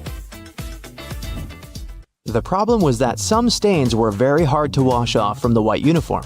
The color white would become greenish. So, it made sense to make the uniform green or blue. Besides, surgeons mostly focus on red colors during work. Blue and green are exactly the opposite side of the spectrum. So, if everything else is greenish-blue, the red becomes even more distinctive. Wash your hands with plain white soap, and you'll see some white foam. Wash them with a blue, red, yellow, green, whatever color, and the foam is still white. The reason for it is scattered light. Any light rays that falls on an object either get absorbed or are reflected back. Things that absorb all colors appear black. Those that reflect all colors are white. A red bar of soap is red because only the red color reflects back, and the other colors are absorbed. But once you produce some foam, it's made of many little bubbles. Each of them scatters light in different directions, so it looks white. Do you see something when you rub your eyes? These colors and shapes are called phosphenes. The reason why you see them is that when you're rubbing, you increase the pressure in the eyeball and activate the neurons of the retina that process visual information. Once they're activated, your brain interprets it as if you see the light, and it tries to actually see it. Ever wondered why you have black circles around your eyes when you're tired? The skin under the eyes is very thin, so the blood vessels are very close to the surface, and you can see any difference easily. When you lack sleep, your skin gets paler, and the blood vessels are even more visible. So, you can see those dark circles showing through the skin. Also, with age, your skin naturally gets thinner, so that's why older people tend to have dark circles. But if you're young, try to get more sleep, and they'll be gone. You say Germany, the Spanish say Alemania, and the Germans say Deutschland, and it sounds like 3 different countries, but it's just one. If someone's name is Olivia, she will be more or less of Olivia everywhere. So why do countries have different names in different languages? Countries have existed for a long time. Back when people from different countries couldn't communicate and spoke different languages, they'd refer to some territory the way they referred to it, never agreeing with other countries, and the name stuck. A German tribe called Alemanni once lived in what's now Switzerland. So I guess that's why the Spanish started to call the land Alemania. Then the Germans were united and called themselves Deutschland. In English, the pronoun I is always capitalized. Even the linguists don't know for sure why it's so. At least yet. I comes from the German ich. During the time it evolved from ish to ich and later to I. Some theorize that a little I appeared to be too insignificant in a sentence, standing on its own, so it started to be capitalized to be more distinctive. If you've ever seen a behind-the-scenes video, you might have noticed that they click that clapperboard before each scene. This clap helps a lot at the stage of editing. The film and the audio are recorded separately, and when they're synchronized, the clapperboard makes that brief clap at the very beginning of a shot scene. And it's easier to find where the scene starts to add the audio. Another reason is to give more details on the filmed piece. They add information about the scene and take number, the filming date, the camera angle, and